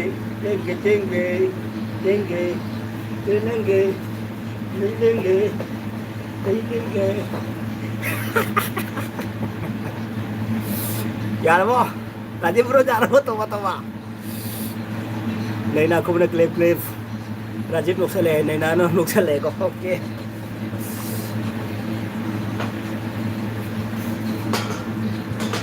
As, wari kumang sowe.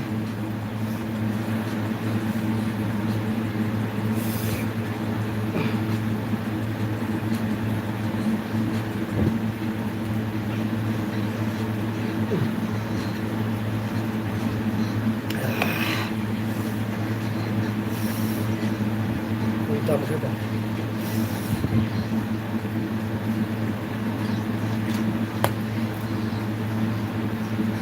Bro thanks है गोपाल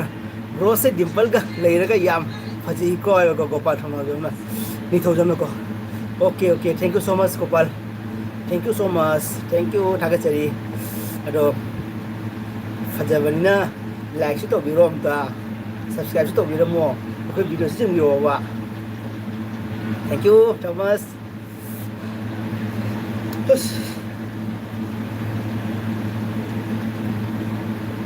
लेरांगना लेखोक्तै केन्द्री ngै ओ लेरांगना फुलक्तु केन्द्री ngै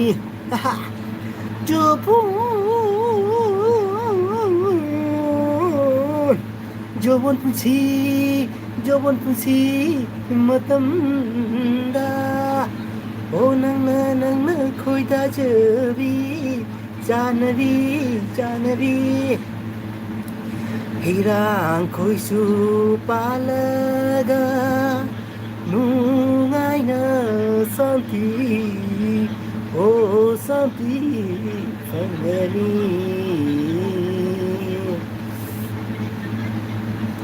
lao pulsi lammi chatni nasilau thawai si sunang ini hakchang si sunang gini thawai si sunang gini hakchang si sunang gini jealousy kaidano lao usila mi jani nasilau ya bro ma'am sei sibu oh tau jage have ko thank you as taning demi na bu adu yausila adi puning mama tore ko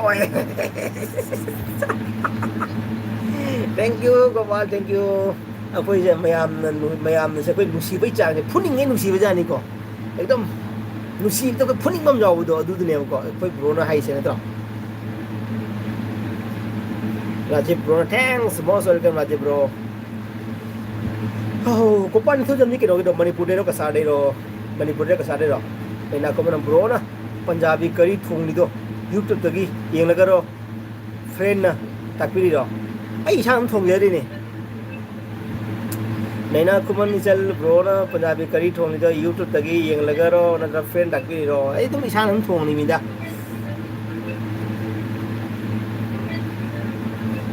आई गिदो पूरा cooking channel ngata nei gido ro thong ngata nei gido le short na comedy khara jaw ngani dum noning bukhara du short dum khara dum ha pani short su dum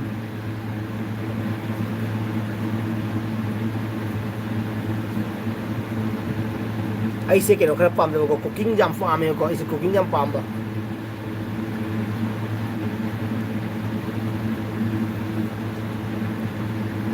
I am Manipur okay acha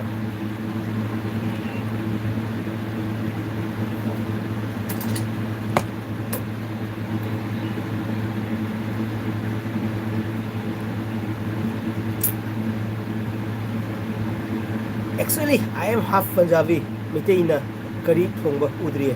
Actually, I am half Punjabi. Adi nena kuma actually half Punjabi adi. Miteina kari thongba udriye. Nang Punjabi jum pali hai ro. I half Punjabi sa.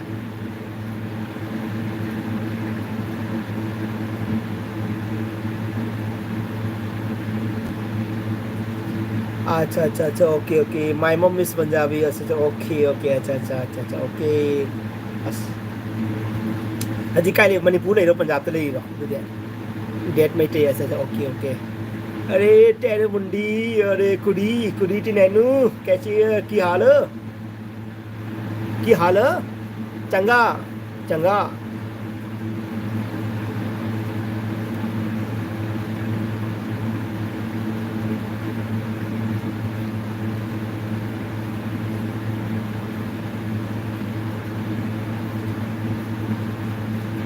चकटे फट्टे नैना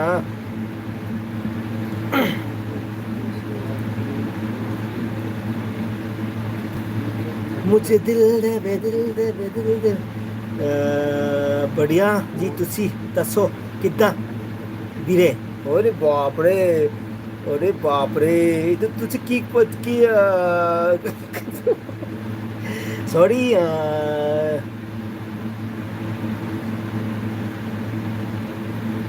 बढ़िया जी तुसी दसो कितना ਵੀਰੇ बढ़िया बढ़िया हाँ बढ़िया जी तुसी दसो कितना बढ़िया बढ़िया हाँ जी अच्छा ओके बस ये तो मरवाएगा रे मुझे right now in Manipuri but use to live in Punjab अच्छा लाइव इन पंजाब अच्छा अच्छा ओके ओके अच्छा अच्छा ओके नहीं ना कुमन अच्छा ओके ओके गुड अच्छा है नंग मसक से पंजाबी मानो ना जिएंगे नंग मसक से ओ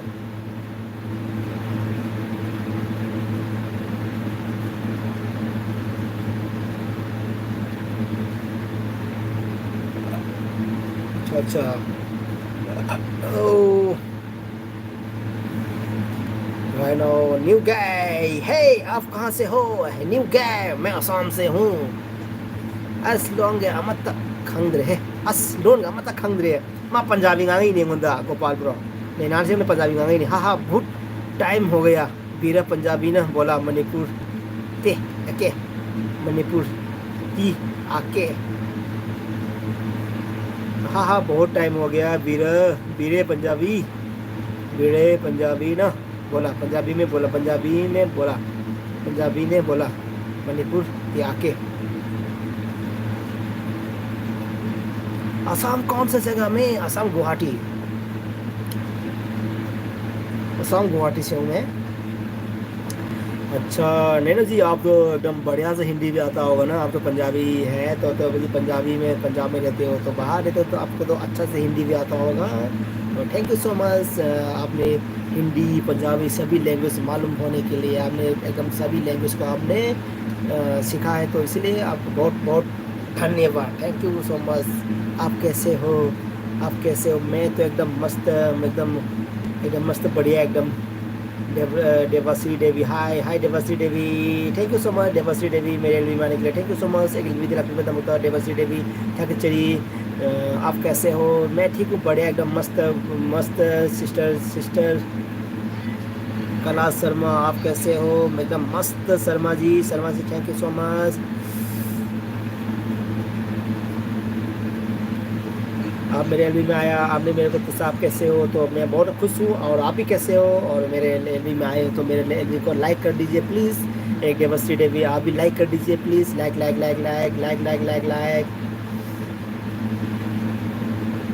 नैना कुमन मणिपुरी नहीं आती अच्छी तरह बट पंजाबी हिंदी हरियाणवी जबरदस्त आता है अच्छा ओके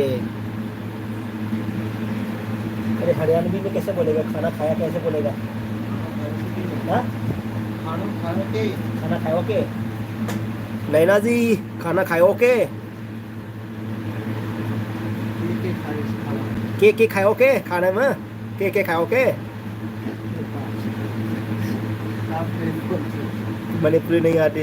कैलाश शर्मा मेघालय से हूँ अच्छा ओके कैलाश शर्मा जी मेघालय से okay thank you so much Meghalaya से आपने मुझे हमको सपोर्ट किया thank you so much Sharma ji thank you most welcome cooking with young hi I am back thank you so much cooking with young thank you so much most welcome मेरे LB में thank you so much आपका dinner क्या खाया cooking with young आपने dinner में क्या खाया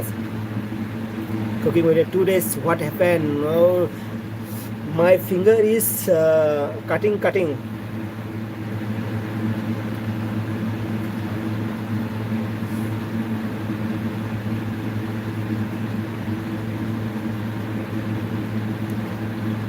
दही पीते हो तो क्या बोलेगा दही पीते हो क्या बोलेगा हाँ लस्सी बोल दे नहीं हिंदी हरियाणवी में कैसे बोलेगा क्या बोलना दही पियोगा के नहीं अपने लैंग्वेज में कुछ तुन होता है ना हाँ दही पियोगा के अच्छा कितने तो लगेगा अच्छा एक cooking 2 days what happened okay एक अच्छा ओके नैना कुमार सोगड़ी खायो छोरा कौन से जो बोरिया साइड से अच्छा अरे बड़े बाप रे क्या बोला देखो रे अरे सुन सोगड़ी खायो छोरा कौन से जो बोल रहे साइड पे ये देखो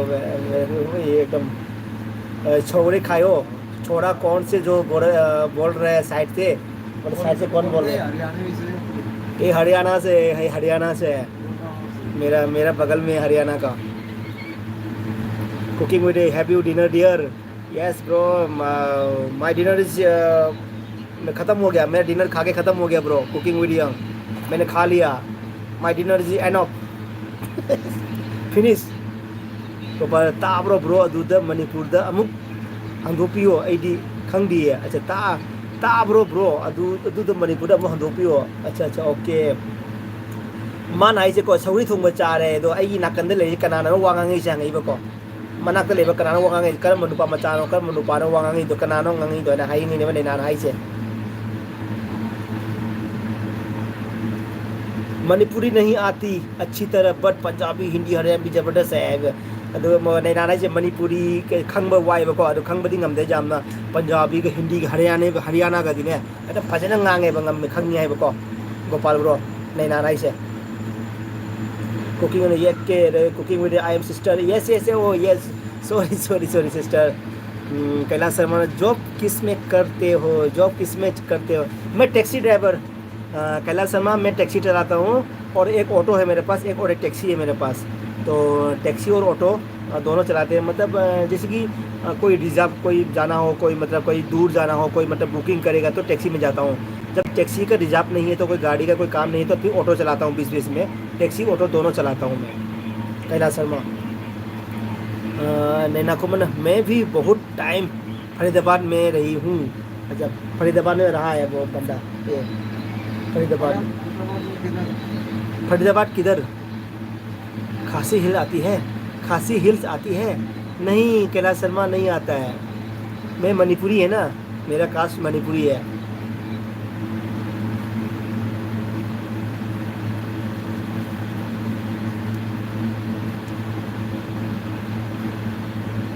हाँ नैना खुमन आर्मी के किचन में कुक है भाई। नैना खुमन आर्मी के किचन में कुक है भाई।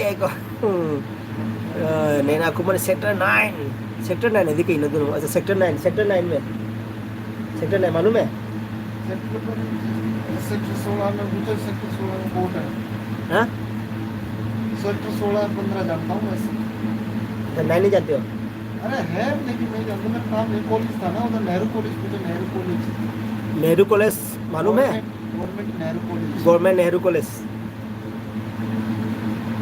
16 को कोर्ट है। 16 सेक्टर 16 में कोर्ट है। नीलम चौक, बाटा चौक। अच्छा नीलम चौक, बाटा चौक मालूम है?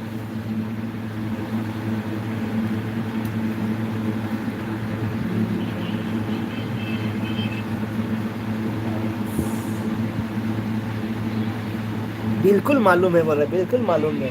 सब मालूम है। वो घूम चुका है यार।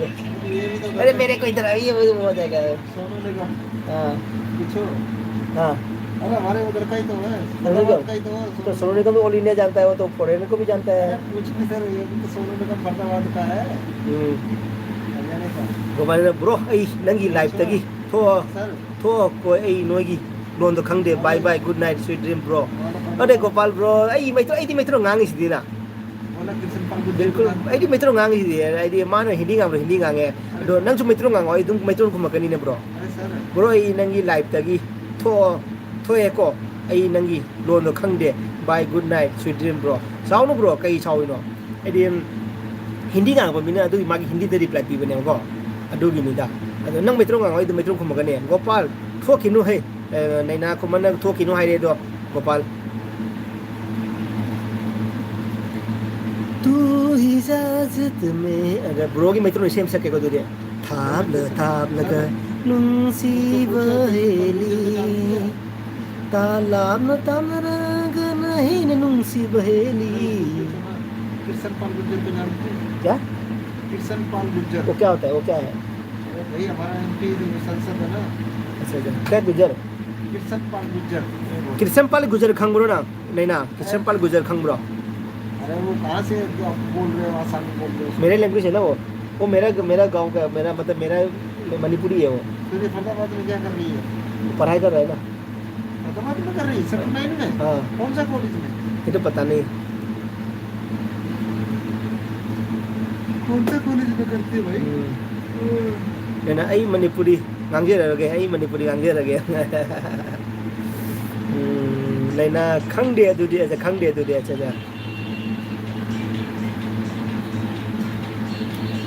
ना जी क्लास क्या था मीनो नहीं ना नहीं ना चल कहीं यांग चल कहीं यांग यार करी करी क्लास क्या था मिले ना तेरा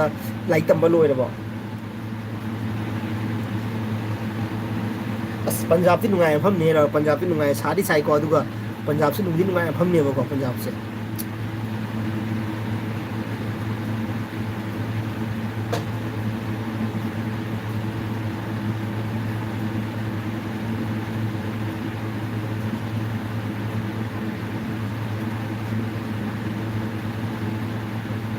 अरे कॉलेज एलपीयू में पढ़ती थी पंजाब एलपीयू एलपीयू या आईपीयू क्या बोल रहे हैं अरे कॉलेज नहीं ना I am an architect I am an architect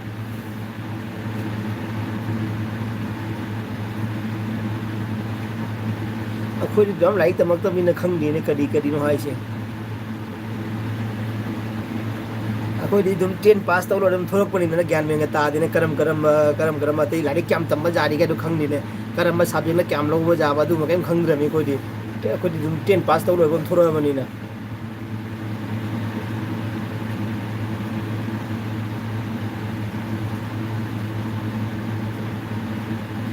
lovely professional university lovely professional university मालूम है lovely professional university lovely lovely lovely professional university sector 9 में है क्या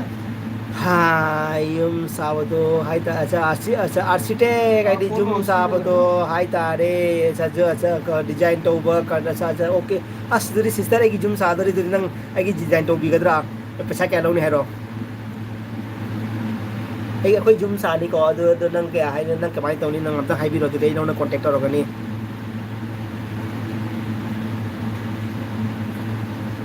Ravi Singh no no no no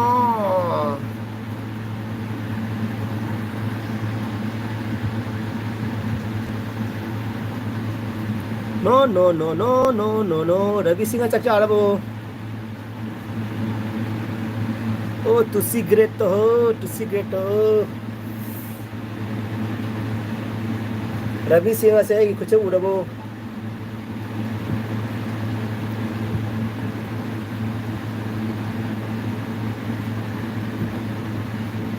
कोई जुम साबे डिजाइन भी रुपया क्या लाना गया है नैना खुमन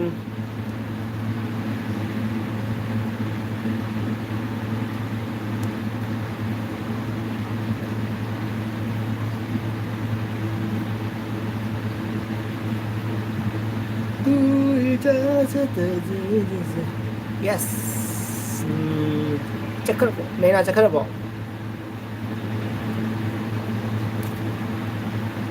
तुझसे मैं कर लूं जाने जा नैना चक्कर बो लेरिबो नैना से चक्कर दी ऐसे थम्मा के ददी नैना लेरिबो तो हाई भी रमो पैसा क्या लोगे है अच्छा यूम द ले ब्रो अच्छा अच्छा ओके अच्छा अच्छा अरे नॉर्मल कोई नॉर्मल लेडी सोइदना तौगे अच्छा अच्छा ओके आईडी नॉर्मल कोई बिल्डिंग अहुम मुक साबगी ने कोई फ्लोर अहुम मुक साबगी अदुदी क्या लौने फ्लोर अहुम मुक साबको कोई लेटिन बाथरूम कोई डबल रूम सिंगल रूम अदु लोइना ले CD okay okay thank you लेना थैंक यू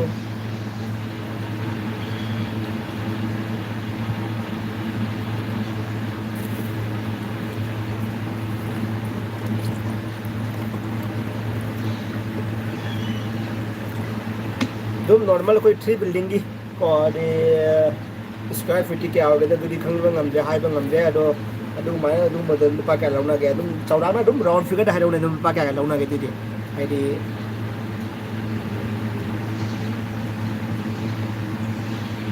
नहीं ना उखरा मान ले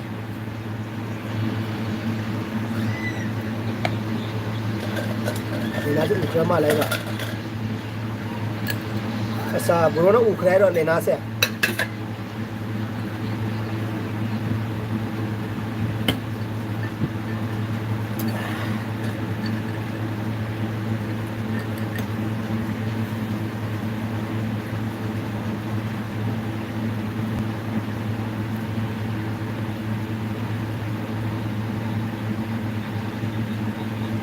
स्क्वायर फीट कयानो कईनो लोई खंगदब यारो ये ब्रो अच्छा अच्छा ओके ओके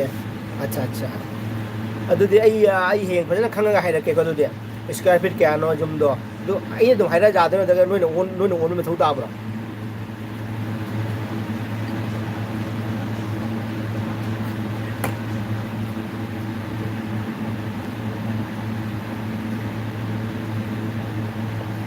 अजे कोई खंगा रबे न मयाम खरा मयाम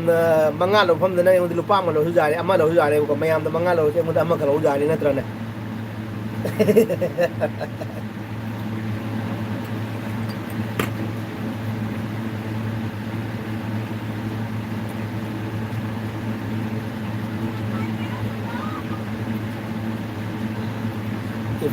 event soul testing as a soul testing for Europa free one problem lạc nó money money event money soul testing for Europa free one problem lạc nó bảo okay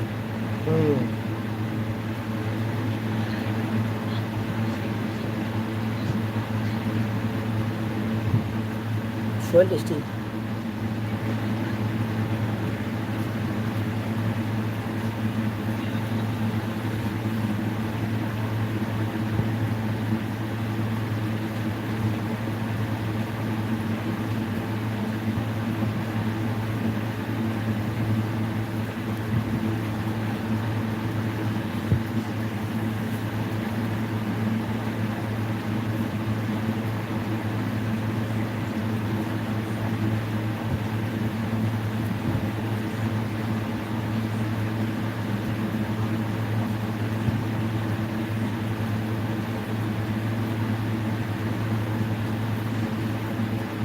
ꯌꯨꯝꯁꯦ ꯑꯃꯨꯛꯇꯪ ꯁꯥꯕꯅꯤ ꯐꯖꯅ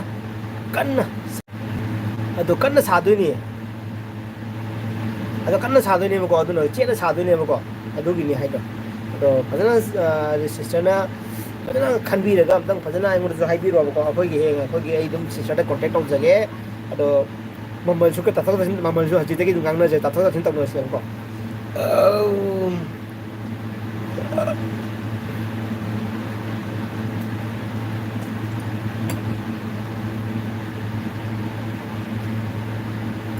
ꯀꯩꯅꯣꯒꯤ ꯁꯤꯁꯇꯔꯒꯤ ꯀꯩꯅꯣꯒꯤ ꯏꯟꯁꯇꯥꯒ꯭ꯔꯥꯝ ꯑꯥꯏ ꯗꯤ ꯑꯝꯇ ꯍꯥꯏꯔꯛꯎꯅꯦ ꯁꯤꯗ ꯏꯟꯁꯇꯥꯒ꯭ꯔꯥꯝ ꯑꯥꯏ ꯗꯤ ꯍꯥꯏꯔꯛꯎꯅꯦ ꯑꯩ ꯑꯗꯨꯝ ꯌꯦꯡꯖꯒꯦ ꯑꯩ ꯃꯦꯁꯦꯖ ꯊꯥꯖꯔꯛꯀꯦ ꯑꯗꯨꯝ ꯑꯩꯗꯤ ꯑꯗꯨꯝ ꯀꯃꯦꯟ ꯄꯤꯖꯔꯛꯀꯦꯕꯀꯣ ꯍꯌꯦꯡ ꯀꯣꯟꯅ ꯃꯊꯧ ꯇꯥꯔꯛꯄ ꯑꯗꯨꯝ ꯀꯣꯟꯇꯦꯛ ꯇꯧꯖꯔꯛꯀꯦ ꯍꯥꯏꯅꯀꯣ ꯑꯗꯨꯒꯤ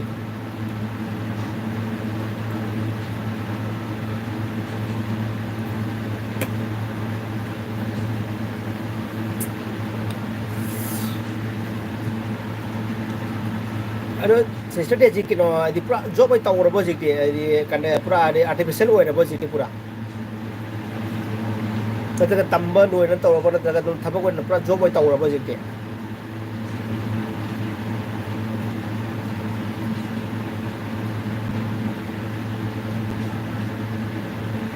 ꯌꯥꯏꯌꯦ ꯕ꯭ꯔꯣ ꯍꯥꯏꯕꯤꯔꯛꯑꯣ ꯑꯗꯨꯝ ꯑꯩ ꯑꯦꯐ ꯕꯤ ꯂꯣꯏꯅ ꯍꯥꯏꯖꯔꯛꯀꯦ ꯏꯟꯁꯇꯥ ꯌꯨꯁ ꯇꯧꯗꯕꯒꯤ ꯆꯞ ꯃꯥꯟꯅꯕ ꯇꯧꯗꯕꯒ ꯆꯞ ꯃꯥꯟꯅꯩꯕ ꯑꯠꯆꯥ ꯑꯠꯆꯥ ꯑꯗ ꯍꯣꯏ ꯍꯣꯏ ꯍꯥꯏꯕꯤꯔꯛꯑꯣ ꯑꯗꯨꯝ ꯑꯩ ꯑꯗꯨꯝ ꯑꯦꯐ ꯕꯤ ꯑꯣꯏꯅ ꯍꯥꯏꯖꯔꯛꯀꯦ ꯑꯃꯨꯛ ꯑꯩ ꯍꯥꯏꯖꯔꯛꯀꯦ ꯑꯦꯐ ꯕꯤꯗ ꯀꯔꯤ ꯍꯥꯏꯔꯣ ꯑꯦꯐ ꯕꯤꯗ ꯀꯔꯤ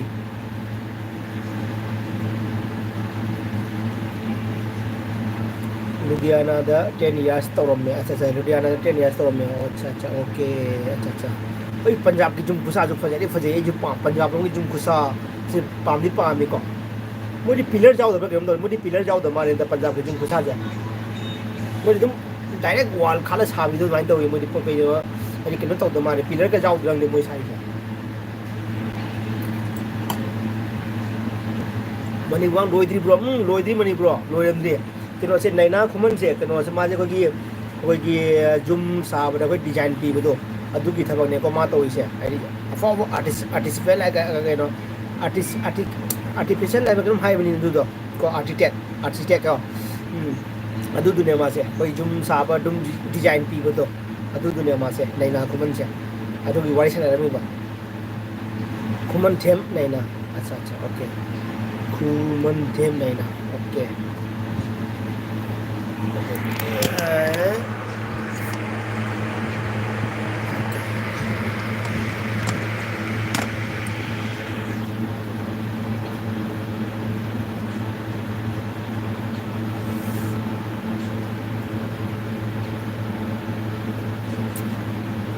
Nana telira galina, ora bukalina se egi. Mani gano oh ay ko, acha acha. Nena kuman itan di kino mobile kino ko jing bro. Ay kari thong mo do noi Punjabi sa thong mana bro khara mana bro. Koi Punjabi di kari jam cha bane ko.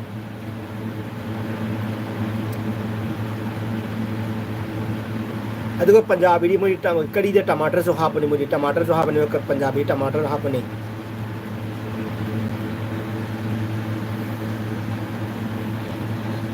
अदुग Bihari कड़ी दी haute दा बिहारी की कड़ी दी haute तक की पा ने इसिंग ता haute Punjabi कड़ी नहीं ये पर हाउ से पंजाबी कड़ी मनी ब्रो ओ होय का दे नैना न लोई नपगा साब साब दुदी आई हैनदे अदुने लोई नपगा साबदे हैनदे ब्रो बट मी लम लेतबगी कॉलोनी स्टाइल ओइबदो मोइसु उपाय लेतब बट पिलर दी यावी मोइसु अच्छा ओके ओके अच्छा अच्छा लोई हापगा साबदुदी लोई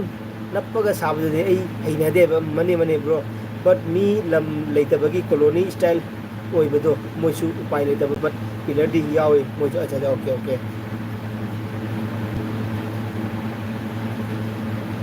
आई फेवरेट नहीं माने अच्छा अच्छा ओके अच्छा अच्छा ओके ओके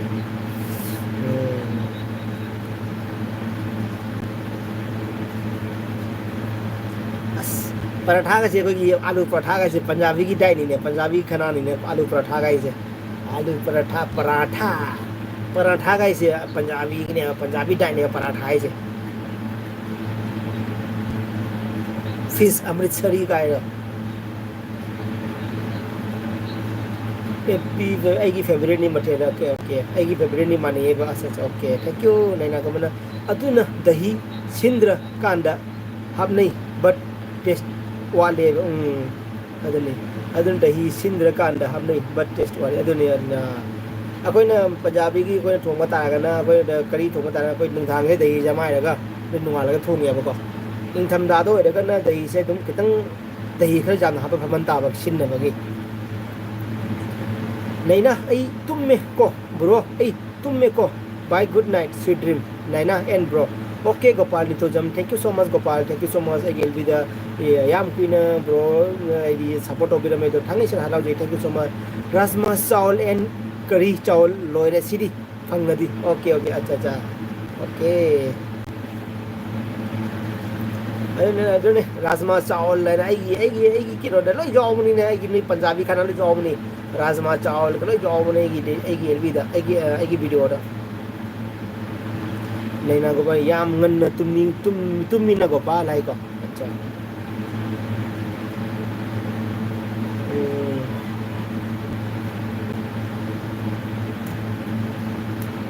इचला जी मणिपुर दे लेरो जगह पंजाब दे लेरो जे ngasa hai ko bore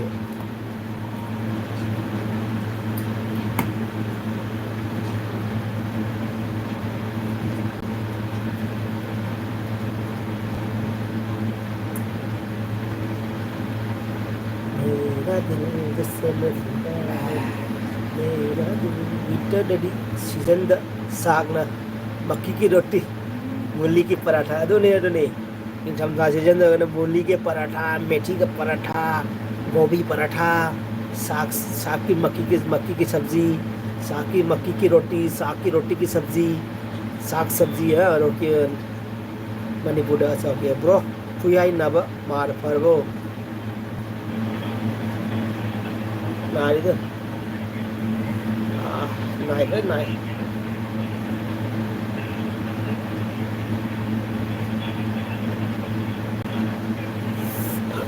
xoay để hết tóc con này còn liên mà này còn xoay để liên mà này còn xoay để liên mà này còn nà đây phải nà đây thì nó thiên thì ra có phải là có comment sẽ ifam khăng được comment gì ifam khăng được 아드니 카메지 거기는 꽁어로 봐. 내나가 강로 내나 강로 디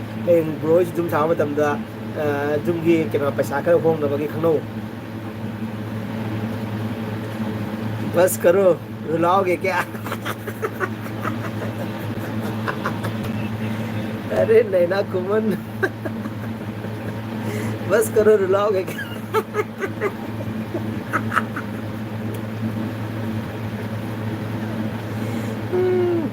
आपका हिंदी मेरे को बहुत अच्छा लगता है रे मेरे जैसा हिंदी है पूरा आपका हिंदी है ना मेरा जैसा एकदम नहीं कुछ ना मतलब कुछ हाई ना कुछ ना मतलब मेरा एकदम साइड थम से ना रे बका दो गिंदा तो खरं लेंग दी नुंगाय बका अदुनी खुयाई को ओय बने लेंग मुझे फजदे खुयाई को ओय बने ना अदुनी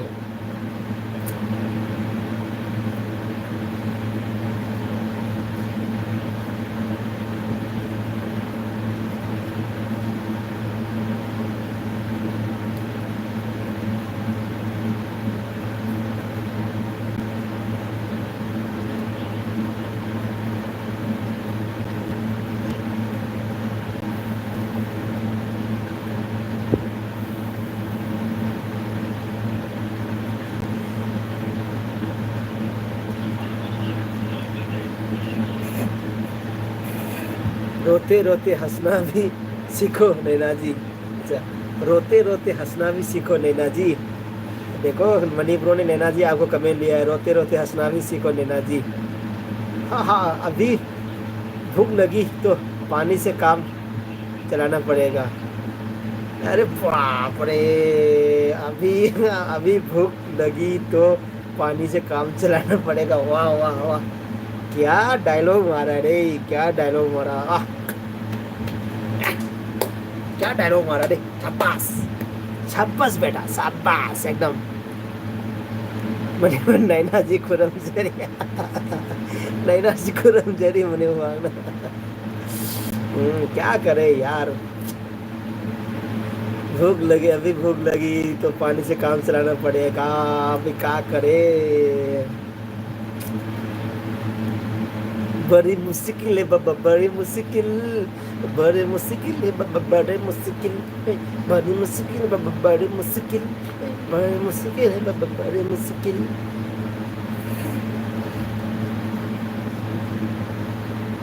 नैनों में सपना सपनों में सजना सजने पे दिल आ गया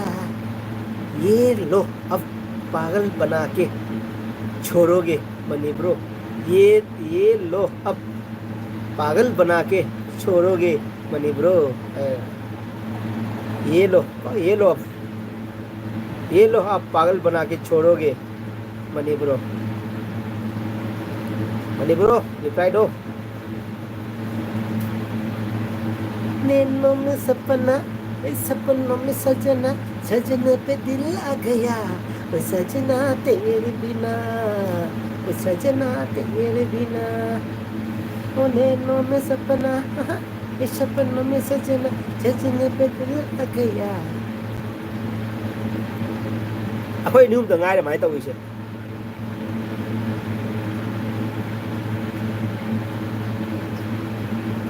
कभी कभी मेरे दिल में ख्याल आता है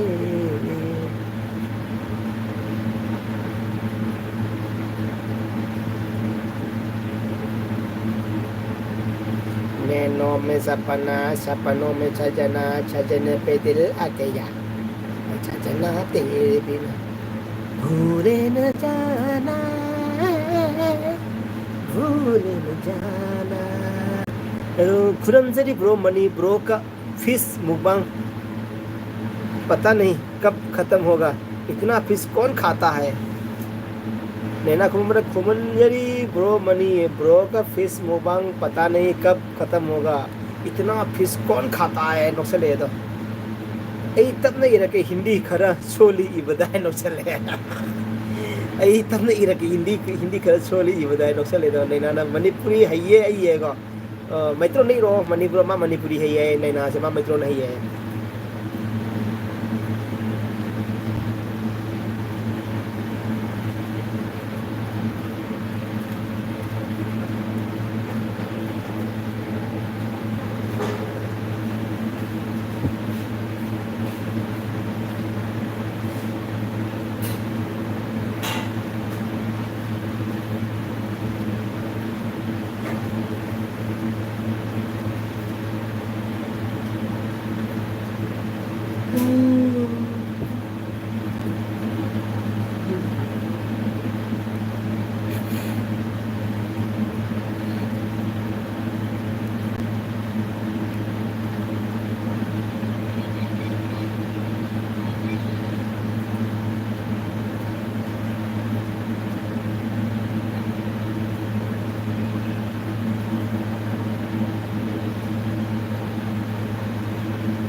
खरस नैना को मैंने मणिपुरी है को मैंने वना थकचरी की वीडियो येंगी नैना सीस है को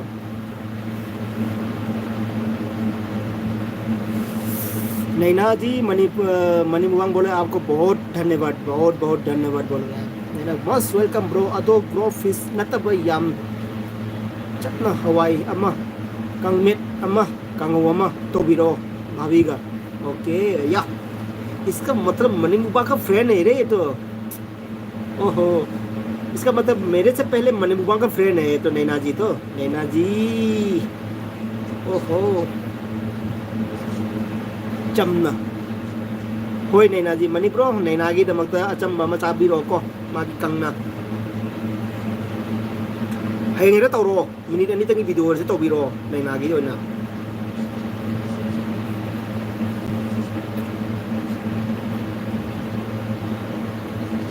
ददी नैना जी नंग मणिपुर गाना खंगना बरा ई गान खंगना बरा ना यूट्यूब दा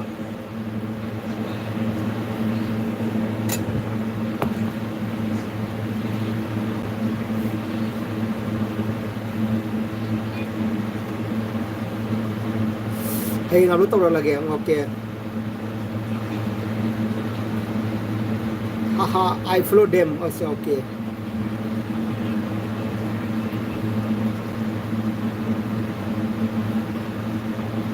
ebi de sun nai de ma di mani mu bang si ebi de sun nai bani ma di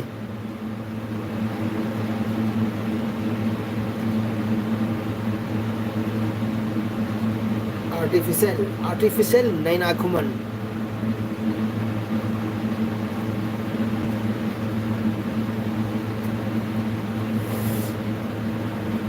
Romanina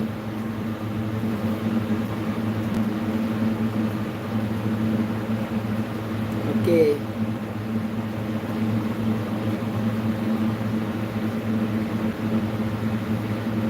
but he does not know me okay अच्छा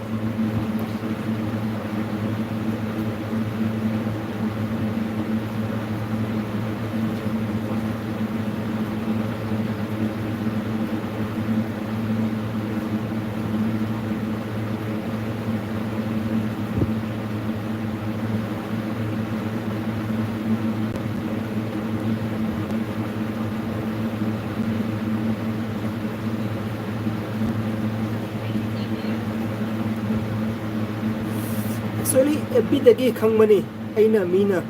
viral yam chalan bado adudagi acha okay acha okay mani bro are nang punjab jo gore tawui se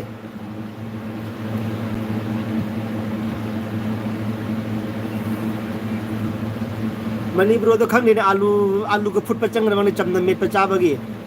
naina si nang na आपने बोला ना हम कंगमेन met पर चाबा करने के लिए बोला ना, तो इसलिए वो आलू आलू सिटी मारने के लिए गया हो क्या पता नहीं किचन में जाके। अभी अभी भी तुरंत खाएगा क्या मनी ब्रो? एकदम खुशी से एकदम अभी खाओगे क्या या कल खाओगे बताओ?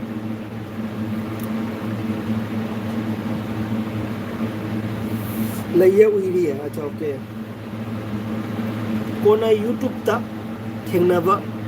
Because I love watching mukbang video. Okay okay. अच्छा कुकिंग दी पामद्रो कुकिंग अखोई चैनल से दी पामद्रो अखोई चैनल से पामद्रो इचल नैना आरबी किचन की दी पामद्रो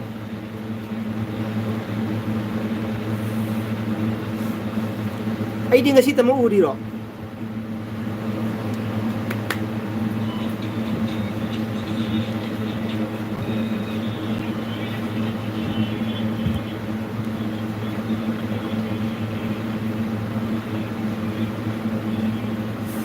मार डाला ओहो मार डाला। हाँ अभी रुको भाई, आलू जगह कुछ और ना कट जाए। अभी रुको भाई, आलू के जगह कुछ और ना कट जाए। वो मनी ब्रो तो कुछ भी काट देगा, वो चाहे आलू काटे चाहे तरबूज काटे, तो काटेगा तो तरबूज ही काटेगा ना। पामे ब्रो नते हाना सूरे पामे ब्रो नते हाना सूरे। अच्छा ओके ओके ऐसे हाना सूरे भाई से ओके दुदी ऐसे तो हाइपेट फाउरम में दुदी ऐसे हाइपेट फाउरेन दुदी। थैंक यू सो मच अरे चरी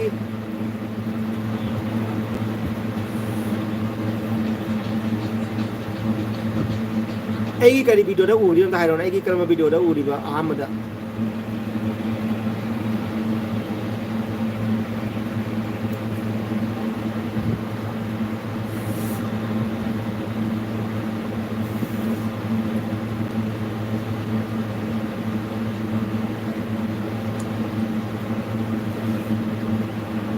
बट सोट खांग तोट पदो। हाँ अच्छा ओके ओके अच्छा बाहुबली मुबांग दो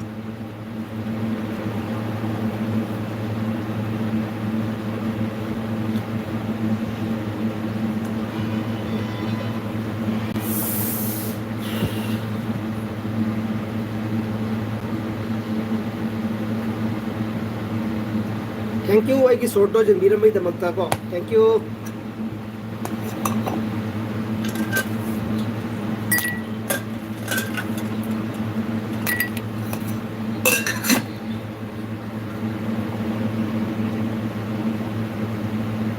लेना होय अच्छा ओके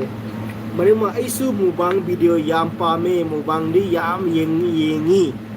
चाबद ngauजै इमा केबोला सिरम ब्रदर ऐगी फेवरेट चैनल नी नैनासिस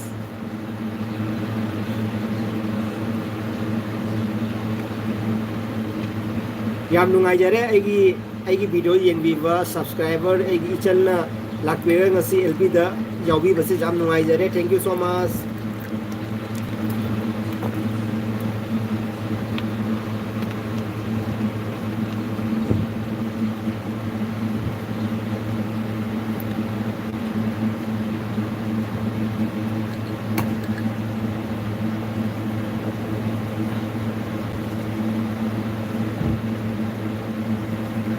इमा केबलादी पाम वाले अच्छा इमा केबलादी अहन सोय को मादी चाबदो खरा केनो तौदे को अदुना सु अदो हम जे इमा केबलागी खुरमजरी मयाम खुरमजरी इमालेबाग मणिपुर खुरमजरी नुसिये इमालेबाग नुसिये अना हाइबतो most welcome bro I got thank you most welcome thank you.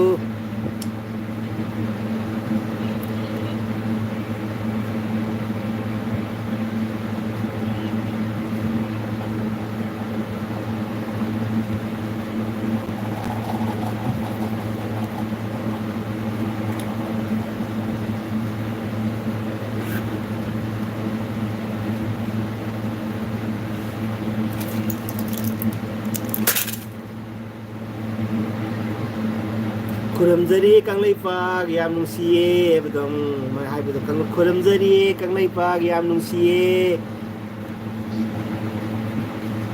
अखोई मोई बाबाना अखोई बाबाना सिगज कारोना खाबी थाबने असे अइना चाजबने अइना होयदा से जिति अखार अखर चाबसे फैये हक्चांगना फैये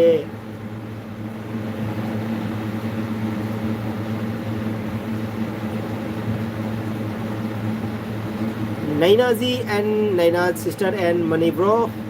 lusu de ai chu muthal lage Naina ji dang habiro lusu ado ai gelbi de lakpiro ma jam ngai jere ko ado matham na su lakpiu ko mapa yengutu acha acha mapa yengutu akhoi ingkhol gi morok ni asang sa ngoksin angang sa ngoksin nu acha acha mapa yengutu akhoi ingkhol gi morok ni angang sa ngausin na nu hai sa nok de da okay mani mani jam mali chal de boy bro good night sweet dream thank you so much ichal leina mani bro nang so hairo leina sis akhoi gi video ga dum share to bio nu si ra di nu si bi ra di nabung gi video ga dum share to bio ai di hindi de dang ai di hindi de ngang ko ai gi blog ai gi ayam blog lo di hindi de ngang ai na maitro na tawdre idena sis yamna mali ne bro su acting mali ne ai ko acha thank you bani bro thank you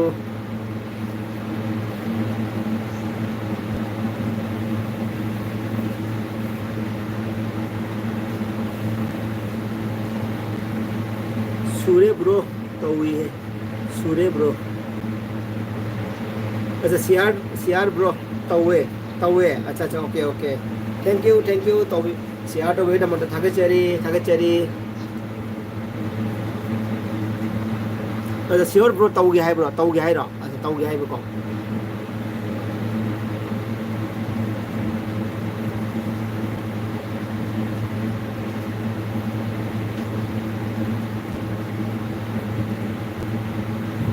adon Naina sister na chaning ba mathilam hairo ne thongo wa nai thonga ke ne hairo sister na chaning ba karama mathele thong karama mathele chaningi adu do thongo ha adu recipe thong jara ke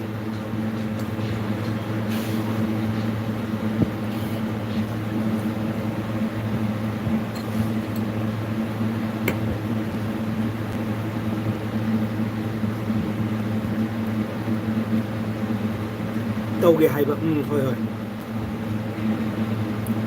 बैगन का भरता okay बैगन का भरता से जाओ बनी आएगी किनो दा जाओ बनी बैगन भरता जाओ बनी आएगी दोगा आएगी ब्लॉक तने बैगन भरता जाओ बनी नम वीडियो देखर ऑल हो रमनी चाही मुकी ममांग दो कोई रमद्रा में तक था 3 निपान ना चाही भारम money Boy bye or see Naina sis army bro good night okay good night bro Naina ko ai yenge hojik loina asa okay thank you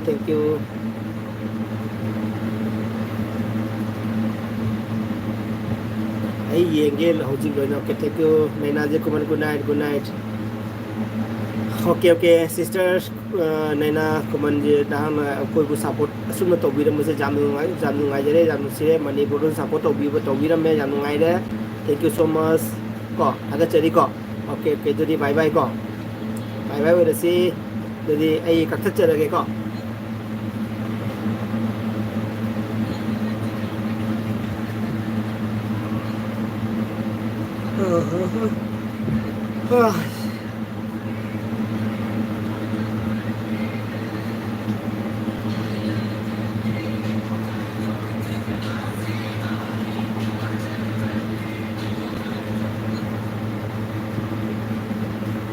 ai 1 2 3 tara bo thi jara ke ko ai gi live se kakthana bagi ko 1 to 10 bo thi jara ke ko 1 2 3 4 5 6 7 8 9 10 और 15 छो लगे 11 12 13 14 15 bye bye tata